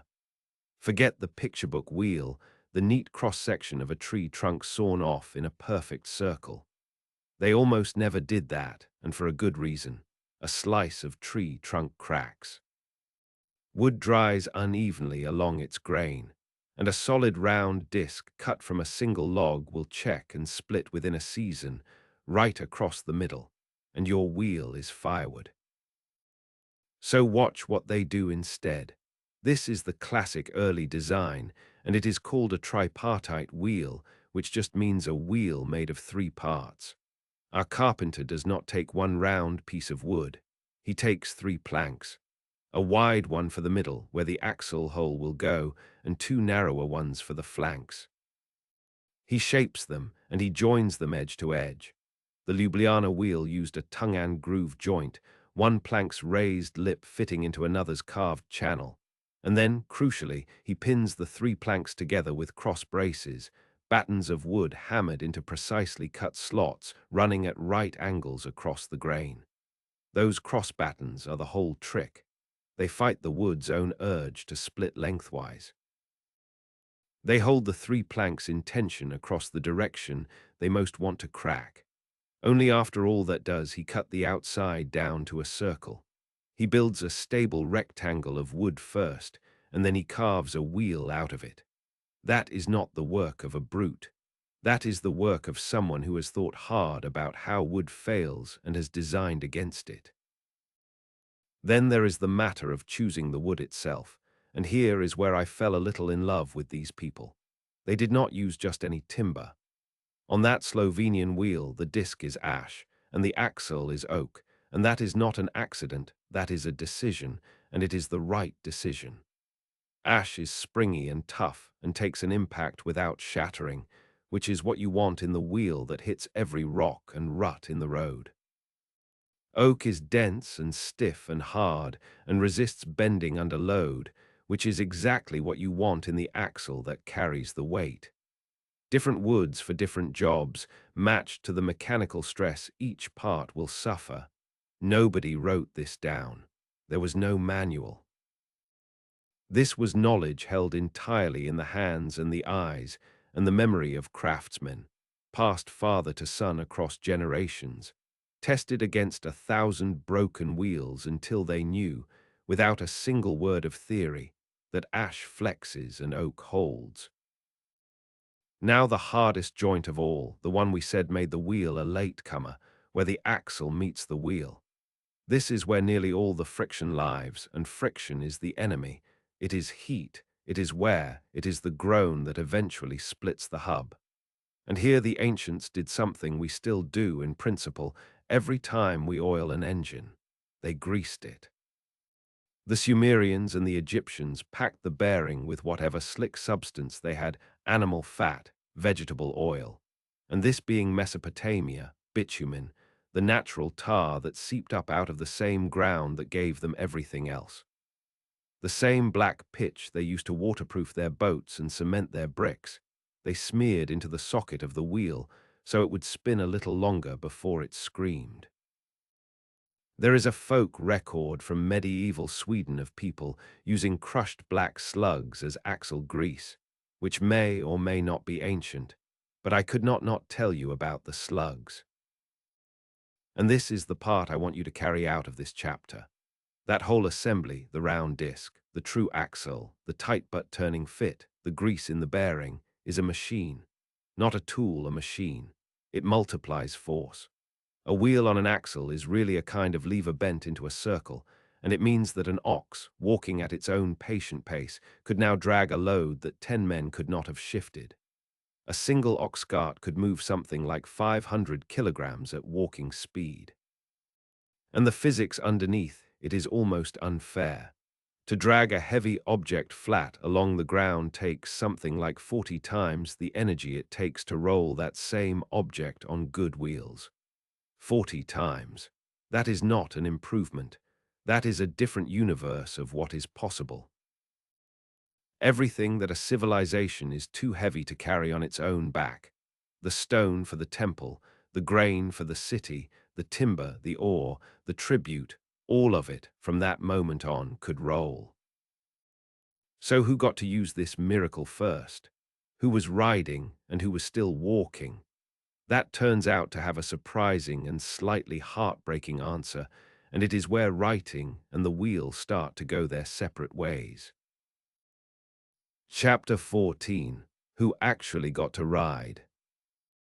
Here is a question I did not think to ask until deep into the research, and it changed how I see this whole story. We have spent all this time on two great inventions, but who actually touched them? Whose life, on an ordinary Tuesday 5,000 years ago, was actually changed by writing, and whose was actually changed by the wheel? And the answer is that they served almost opposite masters. Start with the wheel and start on the standard of Ur. This is one of the great treasures of the ancient world, a small wooden box about 4,500 years old, found in a royal grave at Ur.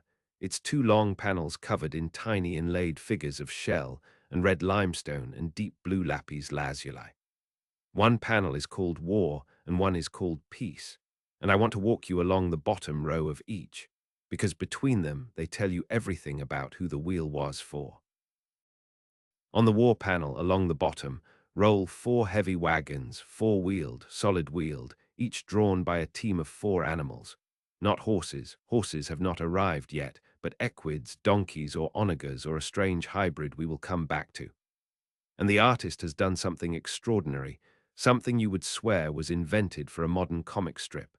The first wagon is walking, the second is at a canter, the third is galloping, and the fourth has reared up over the bodies of fallen enemies. It is a flipbook. It is motion, frozen into four frames 5,000 years before film. And underneath those galloping wheels lie the naked, bleeding bodies of the defeated. That is the wheel at war, an instrument of the state, of the king, of power crushing bodies into the dirt. Now the peace panel, and look who is walking. Along the bottom, ordinary labourers in plain skirts trudge along on foot, carrying goods in sacks slung over their shoulders and on their backs, leading animals by ropes through their noses. Nobody down here is riding. The cart in early Mesopotamia was not the family car. It was an elite thing, a military and ceremonial thing. The powerful rode. The people carried. When we find little clay model carts buried in grave across Mesopotamia, and we find many, they tend to turn up in the grave of the well-off, tiny toy wagons to carry the dead into the next world, a luxury in death as in life.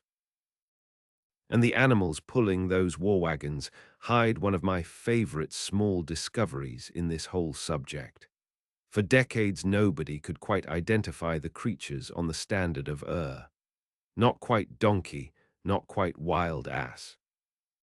Then, in the year 2022, scientists sequenced ancient DNA from equid skeletons in the royal cemetery at Ur and solved it.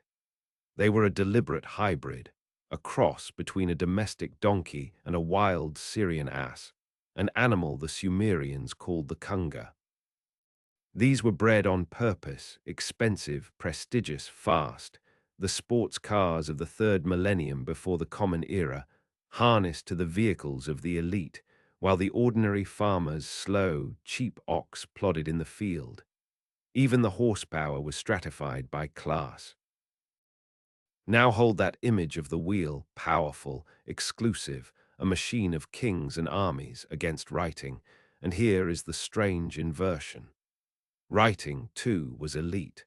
We said in the tablet house that only 1 or 2 people in 100 could read. But writing reached down and touched the life of the illiterate farmer in a way the wheel never did, and it did so in the worst possible way. It made him countable. There is a single tablet from the 3rd dynasty of Ur that lists the names of nearly 20,000 temple workers, 20,000 people, catalogued, administered, controlled, by an instrument that not one of them could read. The farmer never read his own tax assessment.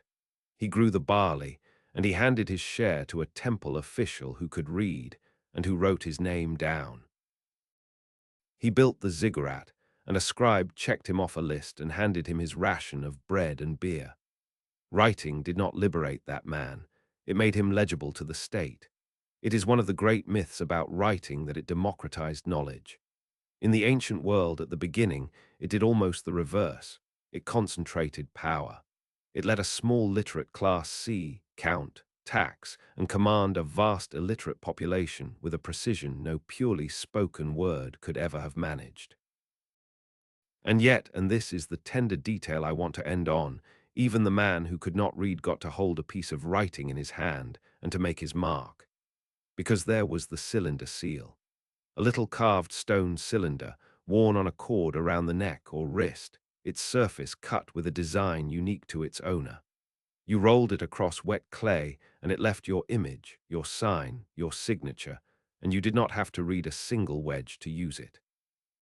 An illiterate farmer, sealing a clay tag over a jar of his own grain, was reaching his own hand into the great machine of writing and leaving his mark on it, participating in the thing that could not otherwise see him except as a number on a list. He could not write his name, but he could roll his seal and say, "This is mine, and I was here." Two inventions, then, two utterly different reaches into ordinary life. The wheel moved the powerful and carried the weight of the state. The writing counted the powerless and bound them to it. But both of them, once they existed, wanted to travel. And when the wheel began to roll out past the edges of Mesopotamia, it did something to the whole map of the world that nobody could have predicted. Chapter 15. The Thing That Ate the Distance. I want you to feel first how big the world used to be. Not in kilometers. Kilometers have not changed. I mean how big it felt, how far away everything was before you could roll. Before the wheel, if you wanted to move something heavy across land, you had exactly 3 choices, and they were all bad. You could carry it on your own back, and a strong human porter manages perhaps 25 or 30 kilograms, and then only as far as his legs and the daylight allow. You could load it onto a pack animal, a donkey with panniers, 70 or 80 kilograms per animal, and string a lot of them together, or you could drag it on a sledge and curse. That was the ceiling of human hauling for the entire history of our species up to that point. We actually have a beautiful, painfully detailed record of what that world was like, right at its very end, because some of those donkey caravan merchants could write. Around 4,000 years ago, traders from the city of Ashwa in northern Iraq ran a long-distance network more than 1,000 kilometers north into the heart of Anatolia, to a city called Kanish, carrying tin and fine textiles and bringing back silver. And at Kanish, archaeologists have dug up tens of thousands of clay tablets, the actual business archive of these merchants. Shipping records, contracts, expense accounts, and my favorite genre, letters of complaint. Merchants grumbling about costs, about partners, about the cold. From those tablets we know exactly how the trade ran. A caravan of donkeys, sometimes up to 200 animals, each carrying its 70-odd kilos, moving about 25 kilometers a day, 6 weeks to make the journey one way, over mountain passes where the donkeys slipped on the ice. That was cutting-edge international commerce 4,000 years ago. Slow, cold, dangerous, and heartbreakingly limited in how much any one animal could bear. Now put a wheel under it. A single ox-drawn cart carries 500 kilograms, the load of 6 or 7 donkeys, with one animal and one driver, and it does not need its cargo balanced in delicate panniers. You just pile it in. Suddenly it becomes economic to move things that were never worth moving overland before. Bulk grain, timber, building stone, ore, not luxuries in small precious quantities, but heavy, cheap, everyday staples in quantity over land between the rivers. And that changes what a city can even be. A city can now be fed and built from a hinterland far larger than a day's walk of porters. The wheel did not just speed up trade. It changed the scale of what a settlement could reach out and pull toward itself. But the most breathtaking thing the wheel did, it did not do in a city at all. It did it out on the open grassland, and it may have been the wheel's single greatest act. North of the Black and Caspian Seas rolls an ocean of grass, the Pontic-Caspian steppe, thousands of kilometers of it, and for most of history it was close to uninhabitable for settled people. Too dry to farm, too vast to cross, with water and grazing scattered impossibly far apart. And then a people we call the Yamnaya, starting around 5,300 years ago, put their whole lives on wheels. They loaded their tents, their food, their water, their children, their old and their sick onto ox-drawn wagons, and they simply followed their herds out into the grass. The wagon became the house. The wagon made it possible to live where no one could stay put, to carry your own water and shelter across a landscape that had no cities to rest in, and it turned that dead ocean of grass into a home. The archaeologist David Anthony puts it beautifully. He calls the spread of the Yamnaya, and I am quoting him, the visible archaeological expression of a social adjustment to high mobility, the invention of the political infrastructure to manage larger herds from mobile homes based in the steppes. Mobile homes, on the steppe, 5,000 years ago.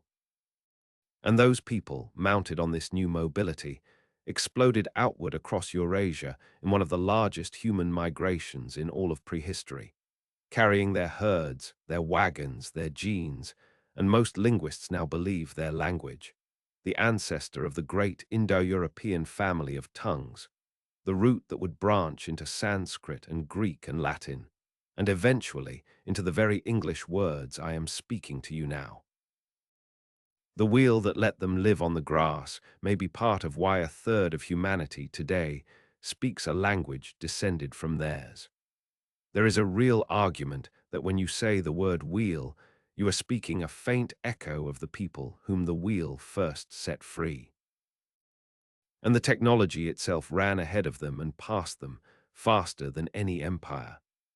Within a few centuries, the wheel had spread along an arc some 7,000 kilometers long, from the Atlantic coast of Europe all the way to the Yellow River Valley in China, where the evidence, tellingly, shows it arriving from the west, not being invented fresh.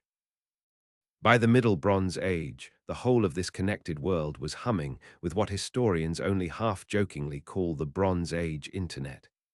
Tin coming from Central Asia and from Cornwall, copper from Cyprus and the Alps, amber from the Baltic, blue lapis from the mountains of Afghanistan, gold and glass from Egypt, all of it flowing through a single interlocked web of trade that spanned 3 continents. And at both ends of every sea voyage in that web, at every harbor and river port, it was wheels, carts, and wagons that carried the cargo the last stretch to and from the ships. The wheel had become the quiet capillary system of the entire ancient economy. It ate the distance. It made the world small enough to be a single system for the first time. But a cart that can carry 500 kilos of grain to feed a city can also carry a warrior with an axe to burn one. The wheel had eaten the distance for the trader and the herder. Now the kings were going to notice what else it could do. And to see that, we have to leave the trade roads and turn, as this story keeps turning, toward the counting house and the battlefield. Chapter 16. The Machine Made of Numbers. I want to come back to writing for a moment, but from a strange angle, because there is a piece of this story hiding in plain sight, and it is the piece you are, in a small way, still using every single day. When you glance at a clock and see that there are 60 seconds in a minute and 60 minutes in an hour. When you turn all the way around and call it 360 degrees, that is Sumer. That is a decision made in the mud 5,000 years ago, and it never went away. The Sumerians did not count in tens the way we mostly do. They counted in 60s. It is called the sexagesimal system, base 60, and once you get over how alien that sounds, it starts to look almost suspiciously clever. Think about why 60 might be a wonderful number to build your arithmetic on. 60 can be divided cleanly by 2, by 3, by 4, by 5, by 6, by 10, by 12, by 15, by 20, by 30. It is the smallest number that divides evenly by all of 1 through 6, which means that if you are a temple official splitting a harvest, or a ration, or a field into thirds or quarters or fifths, you almost never end up with an ugly leftover. A third of 60 is a clean 20. Try taking a clean third of 10, and you get that endless, maddening 3.333. Base 60 makes fractions behave. For a civilization whose entire existence was dividing things up and doling them out, that is not a quirk. That is a superpower. And I love this, nobody actually knows why they chose it. It is one of the oldest open questions in the history of mathematics, argued about since a Greek scholar named Theon wrestled with it in the 4th century after the Common Era, and we are no closer to a settled answer. Maybe it grew out of their system of weights. Maybe it came from an old trick of counting on your hands, where you use your right thumb to tick off the 12 finger bones of your left hand, and each full 12 you count off on the 5 fingers of the right. 12 times 5 is 60. It is a lovely theory, and there is not a single ancient text that says they did it. My favorite comment on the whole debate comes from a pair of historians of mathematics who simply threw up their hands and wrote, and I am quoting, "I just do not believe that anyone ever chose a number base for any civilization. Can you imagine the Sumerians setting up a committee to decide on their number base? No, nobody voted on it. It grew the way language grows, nobody in charge, and then it hardened into the shape of the world, and we are still living inside it." And here is the humbling part, the part that keeps me honest about how these people were not simply primitive geniuses. For all their sophistication, they were missing something we hand to 6-year-olds. They had no zero. None. The little wedge that meant 1 and the arrangement that meant 60 could look identical, and the only way to tell whether a tablet said 1 sheep or 60 sheep was context. Where you were, what you already knew, what made sense. Imagine running an empire's accounts in a system where the difference between 1 and 60 is just, you had to be there. Eventually, they invented a placeholder, a little mark to show an empty space in the middle of a number, so that they could tell the difference between, say, our 61 and our 3601. But they never once thought of that placeholder as a number in its own right, as a thing you could count, the quantity nothing. The true zero, the number 0, would have to wait thousands of years and be born somewhere else entirely, in India. The people who invented writing could not write down nothing. Now watch what they did with this counting, because this is where the 2 threads of this whole episode, the counting and the carrying, braid together into something almost frightening. Remember that writing began as a counting. Give it 1,000 years, and that accounting grows up into a machine for running an entire state, and the wheel is what feeds it. Look at the 3rd dynasty of around 4,100 years ago. From that one relatively short period, we have dug up something like 120,000 administrative tablets. 120,000. Bills of lading, payrolls, personnel files, tax records, balance sheets, all in that dense sexagesimal accounting. A king named Shulgi built an entire town, a place called Pusrish Dagon, whose whole purpose was to be a processing center for livestock tribute, cattle and sheep and goats flowing in from all over the kingdom, counted, sorted, redistributed, and every single animal logged. Where it came from, where it went, which official was responsible, what day it happened. 15,000 tablets from that one site, almost all of them receipts for animals. And the animals and the grain and the timber and the stone all moved on the wheel, and the counting of them moved on the wedge, and a small class of literate men sat at the center of it and could see the whole thing at once. They tracked the workers by name. We saw that tablet with nearly 20,000 of them. They recorded the rations, roughly 60 liters of barley a month for a working man, half that for a woman. And this is the detail that stops me cold every time. They recorded the runaways. There are tablets, thousands of them, that note the workers who ran, which means the system was tight enough and total enough that a human being trying to escape it left a mark in the clay as he fled. That is what writing and the wheel together had built by this point. Not poetry, not yet. A machine made of numbers that could see you, feed you, move your grain, and write down the day you tried to run. It is a heavy thing to sit with. So let me turn to the other heavy thing the wheel became, because if the counting house is where the wheel served the state in peace, The battlefield is where it served the state in blood. Chapter 17. The Wheel Goes to War. Come back to the standard of to that war panel we walked along earlier, because now I want to stand there a little longer and be honest about what we are looking at.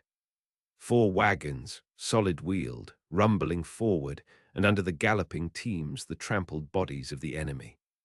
For a long time, the most famous archaeologist of Sumer, Samuel Noah Kramer, called this thing the ancient tank. And it is a thrilling phrase, and it is almost certainly wrong, and the reason it is wrong tells you something true about the limits of that first wheel. Because think back to what we learned in the workshop. These early wheels were solid discs fixed to an axle, and often the axle turned with the wheels as a single unit, and the whole thing was mounted so that it could not pivot. A vehicle-like that does not corner. It cannot dart and wheel and cut back the way you would need to in the chaos of a real fight. It could only turn in a slow, wide arc, or by men physically lifting and levering the back end around. And the animals pulling it were steered not with a bit in the mouth. The bit had not been invented yet, but with a ring through the nose, and by voice, and by the goad. So most military historians now think these were not shock weapons that smashed into enemy lines. They were something grimmer and more specific: triumph wagons, pursuit wagons, trampling wagons. You did not charge the enemy line with them. You waited until the line broke, until men were running, and then you ran them down. The wheel's first job in war was not the glory of the charge. It was the slaughter of the fleeing. Even here, in the birthplace of the war vehicle, greatness begins in the grubby, or in this case, greatness begins in something a good deal worse than grubby. We even have the words to go with the pictures now, because remember, by this point writing has learned to do more than count. There is a monument called the Stele of the Vultures, from around 4,500 years ago, the oldest war monument we have, and it commemorates a king named Enatum of the city of Lagash crushing the rival city of Umma. And on it, carved into the stone, are Enatum's own boasting words. The bodies, he says, were soon 3,600 in number. And he rides in his war cart, and vultures carry off the severed heads of the fallen. 3,600, and notice, even in his boast, he reaches for a round sexagesimal number, 60/60s, the arithmetic of the counting house pressed into the service of the body count. This is the world the 2 inventions built together, and it is not a gentle one. But the wheel of war was about to be reinvented, and not in Sumer at all. Come back up to the steppe, to those Yamnaya descendants out on the grass, and roll the clock forward to about 4,000 years ago, to a culture we call the Sintashta, in the southern Urals, on the border of modern Russia and Kazakhstan. And here somebody solves the problem that made the Sumerian war wagon so clumsy. Here somebody invents the spoked wheel. Think about what a leap that is. The solid wheel is safe and simple and appallingly heavy. A big one could weigh as much as a grown man. The spoked wheel throws away everything that is not doing structural work. You keep the hub at the center, you keep the rim on the outside, and between them, instead of solid planks, you run thin rods of wood, spokes, that carry the load in tension and compression, and nothing else. It is one of the great acts of subtraction in the history of engineering. It cuts the weight of the wheel by more than half, maybe by 3/4. And a wheel that light can be pulled fast, fast enough that you can hitch it not to a plodding ox but to a horse. And now, for the first time, you have a vehicle built purely for speed. The chariot. And here is the thing about the Sintashta chariot that gives me chills, and it is the ghost I promised you all the way back at the start. The chariots themselves are gone. Wood rots out on the steppe as everywhere. But these people buried their chariots with their dead in pits, and when the wheels rotted away, the soil settled into the slots where they had stood, and so what the Russian archaeologists find when they dig is not a wheel. It is the perfect stain of a wheel, the negative space. The exact impression in the earth of an object that vanished 4,000 years ago, spokes and all, printed in the dirt like a fossil of an absence. The chariot rotted. The hole it left behind survived. We are reading the shape of a thing by the shape of the emptiness, where it used to be, which is, when you think about it, exactly what this entire episode has been doing. And these people were not playing. In one Sintashta grave from a recent dig, they found a man between 35 and 50 years old, buried with a chariot cheekpiece and 6 sacrificed horses. His skull had a healed hole in it from a battle axe. His spine was a wreck, covered in the abnormal bony growths you would expect from years of being slammed and jolted standing up in a fast, springless cart. This is a real man's body, and it is written all over with the cost of this new machine, the wound he survived, the driving that deformed him. This is what it actually felt like, in the bone, to be at the cutting edge of the world's fastest technology 4,000 years ago. From the steppe, the chariot swept down into the old civilized world and remade it entirely. Within a few centuries, there is a whole new class of society everywhere from India to Egypt, a chariot aristocracy, the Mesopotamia, warriors defined by the fact that they owned and fought from these expensive, glamorous, deadly machines. There is a manual, written by a Mitanni horse master named Kikuli, on how to train chariot horses, a 180-day program of interval training so sophisticated that modern sports scientists only rediscovered the principles in the 20th century. And it all builds toward one almost unbelievable afternoon, around 3,300 years ago, at a place called Kadesh in Syria, where the Egyptian Empire under Rameses II and the Hittite Empire smashed into each other in what is very likely the largest chariot battle ever fought, 5,000 or 6,000 of these machines on one field. The little spoked wheel, invented by herdsmen on the empty grass, had become the weapon that decided the fate of empires. So there it is, the wheel in peace, grinding out the grain accounts of the state, the wheel in war from the trampling wagon to the chariot at Kadesh. But I have left writing back at the moment it was still, in Kramer's words, mostly counting barley. And I promised you long ago that it would learn to do more than count. I promised you it would learn to sing. It is time to keep that promise, and to keep another one about a furious man holding the first letter anyone ever sent. Chapter 18. The Day Writing Learned to Sing. Here is something that ought to be more famous than it is. Writing, once it was invented, spent something like 500 years, 5 centuries, doing almost nothing but accounting. Half a millennium of receipts. Half a millennium of so many measures of barley, so many head of sheep, this official, that month. The most powerful tool the human mind had ever built for capturing thought, and for 500 years it captured almost no thoughts at all, only quantities. If you had stood in Uruk at the dawn of writing and predicted that this clever accounting trick would one day hold love poems and prayers and the fear of death, the accountants would have looked at you like you were mad. It was a spreadsheet. It took 500 years to become a book. Why so long? Because early writing genuinely could not say very much. Remember, it began as pictures of things and marks for numbers, a system brilliant at recording that 8 sheep existed and hopeless at recording almost anything you might want to say about them.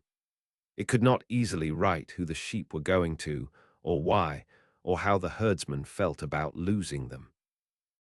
It had no good way to capture the little grammatical joints of speech, the tos and froms and ifs and befores, and no way at all to write down a name or a word that did not have a picture. To become a vehicle for language, for actual, sayable, singable human speech, writing had to make one more enormous leap. It is called the rebus principle, and it is the whole ball game. The rebus principle is this. You start using a picture not for the thing it shows, but for the sound of its name. It is the trick behind those puzzles where a picture of an eye, plus a picture of a tin can, plus a picture of the sea, spells I can see. Once a Sumerian scribe realized he could use the sign for a thing to stand for the sound of that thing's name, everything cracked open. Suddenly you could write names because you could spell them out in sounds. You could write the little grammatical words because you could borrow the sound of some picturable thing that happened to sound the same. Writing stopped being a set of labels for objects and became a way of capturing speech itself. And the moment it could capture speech, it could capture everything speech could carry. Prayer, boasting, argument, grief, the joke, the song. And when the singing finally started, it started with, of all things, advice and proverbs, and one truly ancient joke. Some of the oldest literary tablets we have, from around 4,500 years ago, contain a text called the Instructions of Uruk, a father giving worldly advice to his son. And a lot of it is exactly the tired, practical, slightly weary wisdom you would expect from a father anywhere in any century. Do not locate a field on a road where everyone will trample it. Do not vouch for someone rashly. Be careful of the married woman and the serious slander. But then, in the middle of this 5,000-year-old lecture, there is a line that reaches across all that time and grabs you by the collar. You should not serve things, the father says. Things should serve you. I do not know a cleaner sentence about the trap of owning too much, and it was written down before the pyramids at Giza were built. That is what writing learned to do. It learned to keep a thought so alive that a dead man's advice to his son can still correct the way you live. And because I promised you the whole texture of these people, not just their nobility, they also told jokes, and we have the oldest one, and nobody is entirely sure why it is funny, which somehow makes it better. Here it is, the world's oldest recorded joke, roughly 4,000 years old. A dog walks into a tavern and says, "I cannot see a thing. I will open this one." That is it. That is the punchline. And scholars have argued for decades about what on earth it means, whether there is a pun buried in it that died with the language, whether the tavern was really something else, whether it is even a joke at all, or just a riddle we have lost the key to. And I find that unbearably moving, actually. 4,000 years ago somebody thought that was funny enough to press into clay. The laugh is gone, the setup survived. Once again, the wheel rotted, the imprint stayed. But I owe you the biggest payoff of all, the one I set up in the very first chapter and have made you wait this entire episode for. Because the Sumerians, once writing could sing, did something remarkable. They wrote a story about the invention of writing itself. It is a poem called Enmakar and the Lord of Aratta, and in it, the king of Uruk, Enmakar, is locked in a long-distance contest of wills with the ruler of a far-off mountain city called Aratta. He sends messages back and forth by a single running messenger, and the demands and the riddles grow longer and more elaborate until at last there comes a message so long and so difficult that, and I love this line, the messenger's mouth was too heavy. He could not hold it all. He could not carry the words in his memory across the mountains. And so, the poem says, the lord of Kulaba, that is Enmakar, patted some clay and set down the words on it, like a tablet. And then the poem says the thing that makes the hair stand up. Until then, it says, the putting of words on clay had not existed. Now, on that day, under that sun, it was so. This is a civilization, 4,000 years ago, telling itself the story of the moment it learned to remember, imagining that writing was born precisely because a human voice failed, because a mouth grew too heavy to carry all it was asked to carry. Which is, more or less, exactly what we now believe is true, that writing was born from the limits of memory, from the need to hold more than a body can hold. And now the payoff. The messenger runs to Aratta and hands over the tablet, the first letter, in this telling the first piece of writing anyone has ever received. And the Lord of Aratta looks at it. And here is the world's first reader, the first human being ever shown holding a written message. And what does the poem tell us he sees? He sees, and I am quoting the sense of it, just nails, just wedges, little nail-shaped marks pressed into mud. The very marks that give cuneiform its name. Cuneiform means wedge-shaped, and to the first reader they look like nothing but a scatter of nails. And his brow, the poem says, his brow expressed anger. The first person ever depicted reading is angry, furious, bewildered and affronted by these little nails that are somehow supposed to carry a king's words.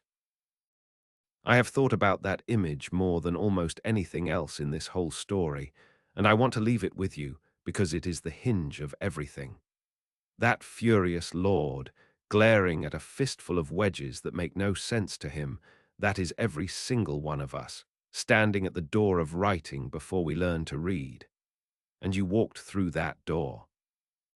You do not even remember doing it, but you did as a small child. You sat somewhere and stared at a page of meaningless nails, and it must have felt like an insult, like a wall. And then one day it did not. One day the nails turned into your mother's voice and your own thoughts and every book you would ever love. You are the reader the angry lord could not yet be. His fury is the before. You are the after. And the whole distance between them, the whole long climb from nails to meaning, is what these nameless people in the mud gave you. Which brings me, at last, to a promise I made you all the way back in the 10th chapter, standing beside the goddess Nisaba. I told you the first author in human history whose name we know would turn out to be a woman. It is time to meet her. Chapter 19. The first author had a name, and it was hers. Her name was Enheduanna, and I want you to sit with the weight of this, because it is one of those facts that sounds too neat to be true, and is nonetheless, as far as we can tell, simply true. For all the tens of thousands of years that human beings had been telling stories around fires, and for the 700 years that they had been writing, no one had ever signed their name to a piece of writing as its author. Texts were anonymous. They were the property of the tradition, of the gods, of the office. And then, around 4,300 years ago, a woman put her name to her work and said, in effect, I made this. I, Enheduanna. And no earlier named author, man or woman, exists anywhere on earth. The first person in history to step out from behind the words and claim them was her. She was no ordinary woman, to be fair. She was a princess, the daughter of Sargon of Akkad, the man who built the world's first empire, the conqueror who stitched the cities of Mesopotamia into a single realm. And Sargon did something shrewd with his daughter. He installed her as high priestess of the moon god at the city of one of the most powerful religious offices in the land. It was a political move, a way of binding his new Akkadian dynasty to the ancient Sumerian religious heartland. Put your daughter at the spiritual center of the people you have just conquered, and let her be the bridge. So she came to her authorship through power and privilege, no question. But what she did with the office is what matters, because she did not just perform the rituals. She wrote. She composed a great cycle of hymns to the temples of Sumer, 42 of them, trying, as one scholar beautifully puts it, to gather the separate, quarreling local identities of all those cities into one ordered whole, one shared sacred landscape. She addressed the temples as if they were living beings. O house, she writes to one, you wild cow. And at the end of the collection there is a line that changes everything, a line that is essentially a signature. The compiler of the tablet, it says, is Enheduanna. There she is, reaching out of the clay to tell you who made it. But her most extraordinary work is a long, raw, personal poem called The Exaltation of Inanna, and what makes it extraordinary is that it is not a serene priestess reciting liturgy. It is a cry from the middle of a catastrophe. Because at some point, during a rebellion, Enheduanna was overthrown. A usurper named Lugalain drove her out of her temple and sent her into exile. And from that exile, stripped of her office, humiliated, afraid, she wrote, and she poured her own desperation onto the page, pleading with the goddess Inanna to restore her, raging at what has been done to her, naming her own suffering. This is, as far as we know, the first time in human history that a named individual used writing to say, "This is happening to me, this is how it feels, help me," not a receipt. Not a hymn in the abstract. A specific human being in a specific disaster, using this 500-year-old accounting tool to do the most human thing there is, to say, "I am here, and I am suffering, and I do not want to be forgotten." And she was not forgotten. In 1927, the archaeologist Leonard Woolley, the same man who dug the royal grave at with the standard inside them, uncovered a carved alabaster disc. And on it is a figure of a woman presiding over a religious ceremony and an inscription that names her, Enheduanna, and names her father Sargon, and names her office. The poet stepped out of her own poems and into the physical, excavated ground. We can hold the disc. We can read her name. Now, because I have promised you honesty in every chapter, I have to give it to you here too, even though it costs me some of the magic. There is a real scholarly debate about whether Enheduanna truly wrote these poems. The catch is that the copies we have were made by scribes some 600 years after she lived, in scribal schools, and some scholars argue that later writers may have attributed these works to the famous, legendary priestess to lend them authority, that the attribution is a kind of literary honor rather than a historical fact. Others, and this camp seems to be gaining ground, point to the coherent voice, the consistent theological vision running through the poems, and argue that this really is one mind at work. I cannot settle it for you. Nobody can, yet. But I will say this, even if the skeptics are right, even if the name was attached later, then the deep truth barely changes. Because it means that 4,000 years ago, when the people of Mesopotamia looked back and asked themselves who the first great author was, who first made literature out of the wedge, they answered, without hesitation, with the name of a woman. Either she was the first author, or she was the first author they could imagine. Both of those are extraordinary. Remember Nisaba, the goddess who held the reed before a god took it from her. In Enheduanna, for one bright moment, a woman held the reed again, and this time she signed it. So there they stand, the two inventions at their absolute height. Writing has climbed all the way from a barley receipt to a signed poem of Excel. The wheel has climbed all the way from a potter's disc to the chariots of Kadesh. Both are miracles. Both are, by now, thousands of years old and woven into the deepest fabric of the civilized world. You would think the story ends in triumph, both of them reigning forever. It does not. Because both of these miracles are going to die, and they are going to die right here, in the very homeland that made them. Chapter 20. How Both Miracles Died at Home. This is the chapter I did not see coming when I started reading for this episode, and it is the one that changed how I think about the whole idea of progress. We tell ourselves that technology is a ladder, that once humanity climbs a rung, we never climb back down, that a good invention, once made, is made forever. It is a comforting story. And this land, the birthplace of both our miracles, is where that story goes to die. Because in Mesopotamia and the lands around it, both the wheel and cuneiform were invented, perfected, used for thousands of years, and then abandoned. Not lost in some catastrophe, given up, outcompeted, left behind by the very people who had loved them most. Start with the wheel and prepare to have your intuitions insulted, because this one is genuinely hard to believe. Across the Middle East and North Africa, the wheel died. Somewhere between the 3rd and the 6th centuries of the Common Era, wheeled vehicles very nearly vanished from a vast stretch of the world running from Morocco to Afghanistan, the exact region where the thing had been born. For over 1,000 years, in the heartland of the wheel, people simply stopped using carts.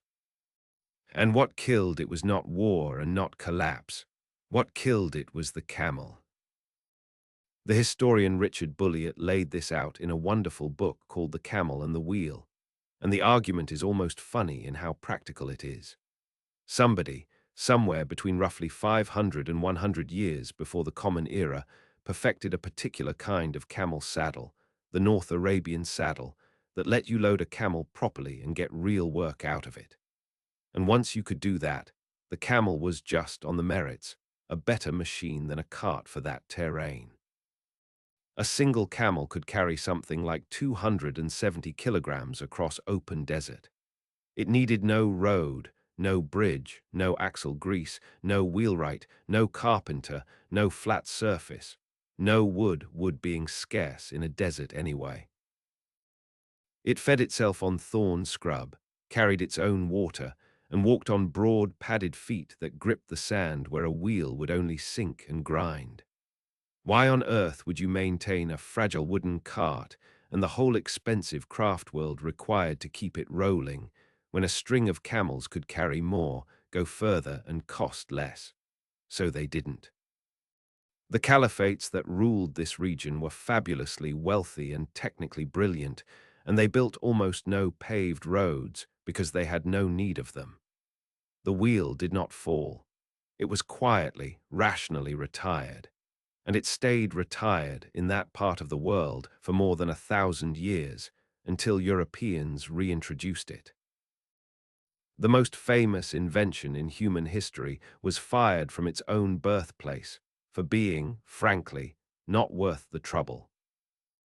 And cuneiform, beautiful, sophisticated 3,000-year-old cuneiform, died the same kind of death, outcompeted by something cheaper. Its killer was the alphabet. Specifically the Aramaic alphabet, which had a devastatingly simple advantage. Cuneiform, to be truly literate in it, meant memorizing hundreds of signs, each with multiple possible readings, over years of brutal schooling in the tablet house, that whole elite monopoly we met back in Chapter 9. The Aramaic alphabet had 22 letters. 22. A scribe could learn it in months, not years, and write it swiftly in ink on cheap papyrus or leather instead of laboriously pressing wedges into clay. And there it is, the cheaper writing I promised you back in the tablet house, the one I said would come along and blow the elite monopoly apart. Here it is, doing exactly that. The great empires made the switch not by banning cuneiform, but simply by going around it. The Neo-Assyrians started using Aramaic alongside cuneiform. Then, around 2,500 years ago, the Persian king Darius made Aramaic the standard administrative language across an empire stretching from Egypt to the edge of India. The paperwork of the world moved to the alphabet, and cuneiform was left behind, shrinking back into the temples, kept alive only by priests and astronomers for their star calculations and their old rituals. And then even that flickered out. The very last cuneiform tablet we can date is an astronomical almanac from Uruk, where the whole thing began, written in the year 79 or 80 of the Common Era, in the reign of the Roman Emperor Titus, right around the time Vesuvius was burying Pompeii. After that, silence. The script that had carried the thoughts of dozens of civilizations for 3,000 years went dark, and no living person could read it for the next 17 centuries, until the men on the cliff, back in Chapter 2, clawed it back into the light. And here is the cruelest, most honest irony of the whole story. The reason I said technology is not a ladder. The better system lost. By any measure of pure intellectual power, cuneiform was the richer instrument. It could hold the epic of Gilgamesh and astronomical predictions, accurate to the minute, and the most intimate personal letters. It lost anyway. It lost to a simpler, poorer, cheaper thing that ordinary people could actually learn. And if you want proof that necessity does not force invention, that the ladder is a myth, look across the ocean at the Inca, who built an empire laced with 40,000 kilometers of magnificent roads, with stone staircases and rope suspension bridges, and ran the entire thing without a single wheel. They knew the wheel. We have found their children's wheeled toys. They had the roads. They had the engineering. They simply never connected the two because with no draft animals and mountains that steep, a llama train and a running man served better. Two civilizations an ocean apart, both telling us the same uncomfortable truth. An invention survives not because it is brilliant, but because it fits. Cuneiform did not fit the new world of ink and alphabets. The wheel did not fit the desert of the camel. And so the two greatest inventions of the ancient world both died, unmourned, in the very ground that bore them. And yet you are surrounded this very second by both of them. Neither one actually died. They only left home. And where they went is the last thing I want to tell you. Chapter 21. Out of the mud into your hands. Let me tell you where they went. They went everywhere. They went into you. Look up from wherever you are and count the wheels. Not just the obvious ones, the car in the street, the bus, the bicycle. Look closer at the wheels you have stopped being able to see. The fan turning over your head, the drum of the washing machine, the hard drive spinning somewhere inside the device that is very possibly playing you my voice right now, a platter turning thousands of times a minute, storing your whole life in the ghost of a potter's wheel. The turbine in the power plant that lit your room is a wheel. The gears in every clock, the propeller on every plane, the flywheel, the cog, the gyroscope. Every one of them is a child of that disk of ash wood pulled out of a Slovenian marsh, or that pictograph of a sledge scratched in Uruk, or whatever the true first wheel was that rotted away before we could find it. The wheel and axle is one of the handful of simple machines from which all machinery is built, and in 5,000 years we have never replaced it. We have only made it rounder, lighter, faster. Every machine that turns because they figured out how to make the mud hold a shape and spin. And the writing is even closer to you than the wheels, so close you cannot see it at all because you are doing it right now. You are reading. Every word on every sign, every notification, every label, every contract, every book you have ever loved, every message from someone you miss, all of it runs back in one unbroken chain of borrowing and adapting to those accountants in Uruk pressing wedges into clay to keep track of barley. The very shapes changed hands down the centuries. The wedge gave way to the alphabet. The Phoenicians carried it. The Greeks named it from their first two letters, alpha and beta, and those in turn came from older words for an ox and a house. Even the word cuneiform just means wedge-shaped, and the word alphabet has an ox hiding inside it. You are, at this moment, using the direct descendant of the first thing human beings ever invented to cheat death, to make a thought outlive the mouth that spoke it. And it went deeper than culture. It went into the meat of us. There is a neuroscientist, Stanislas Dehaene, who has shown something that stops me every time I think about it. When a human being learns to read, their brain physically changes. A specific patch of tissue in the left side of the brain gets rewired and reassigned to recognize written words, a region researchers actually nickname the letterbox. And in a person who never learned to read, that patch is simply not organized that way, which means that learning to read does not just fill your head with new information, it rebuilds the head. Writing reaches back through your eyes and rearranges the very tissue you think with. Those nameless people in the mud did not just give us a tool, they changed what a human brain is. Which brings me back one last time to the furious Lord of Aratta, glaring at his fistful of nails.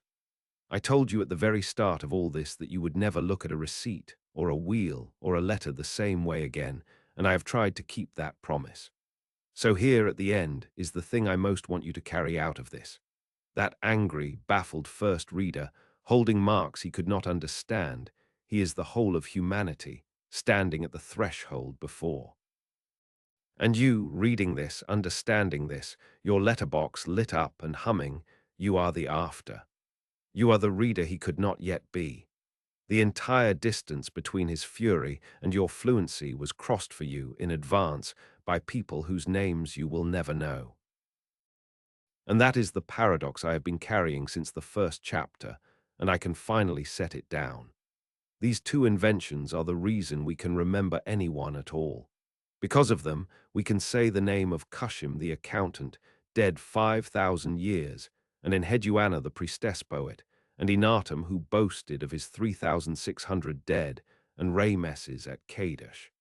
Writing is the machine that saves names from the flood of time. And yet the people who built that machine, the man who first taught the mud to remember, the carpenter who first made the load roll, kept none of their own. We can read the name of the first accountant. We will never learn the name of the one who gave him the power to be read.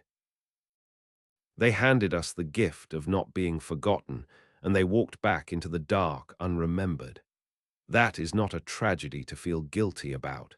It is something quieter and stranger than that. It is the deepest kind of generosity there is, to give away the very thing you will not get to keep. It all came out of the mud. The token and the tablet, the pot and the wheel that spun it, the brick and the city, the receipt and the poem and the war chariot, and the little clay cart buried in the grave, the same handful of the same river silt, wetted and shaped and dried and remembered. Some anonymous hands, on some ordinary afternoon by a brown and unremarkable river, pressed their fingers into that mud, and without any idea what they were doing, taught it to carry us, our goods, our grain, our armies, our numbers, our gods, our grief, our jokes, our names. And it is carrying you still. Every word you just read reached you because, once, the mud learned to remember. I think that is worth sitting with in the quiet for just a moment longer before you look up and see a world made entirely of wheels and words, and none of it any more invisible.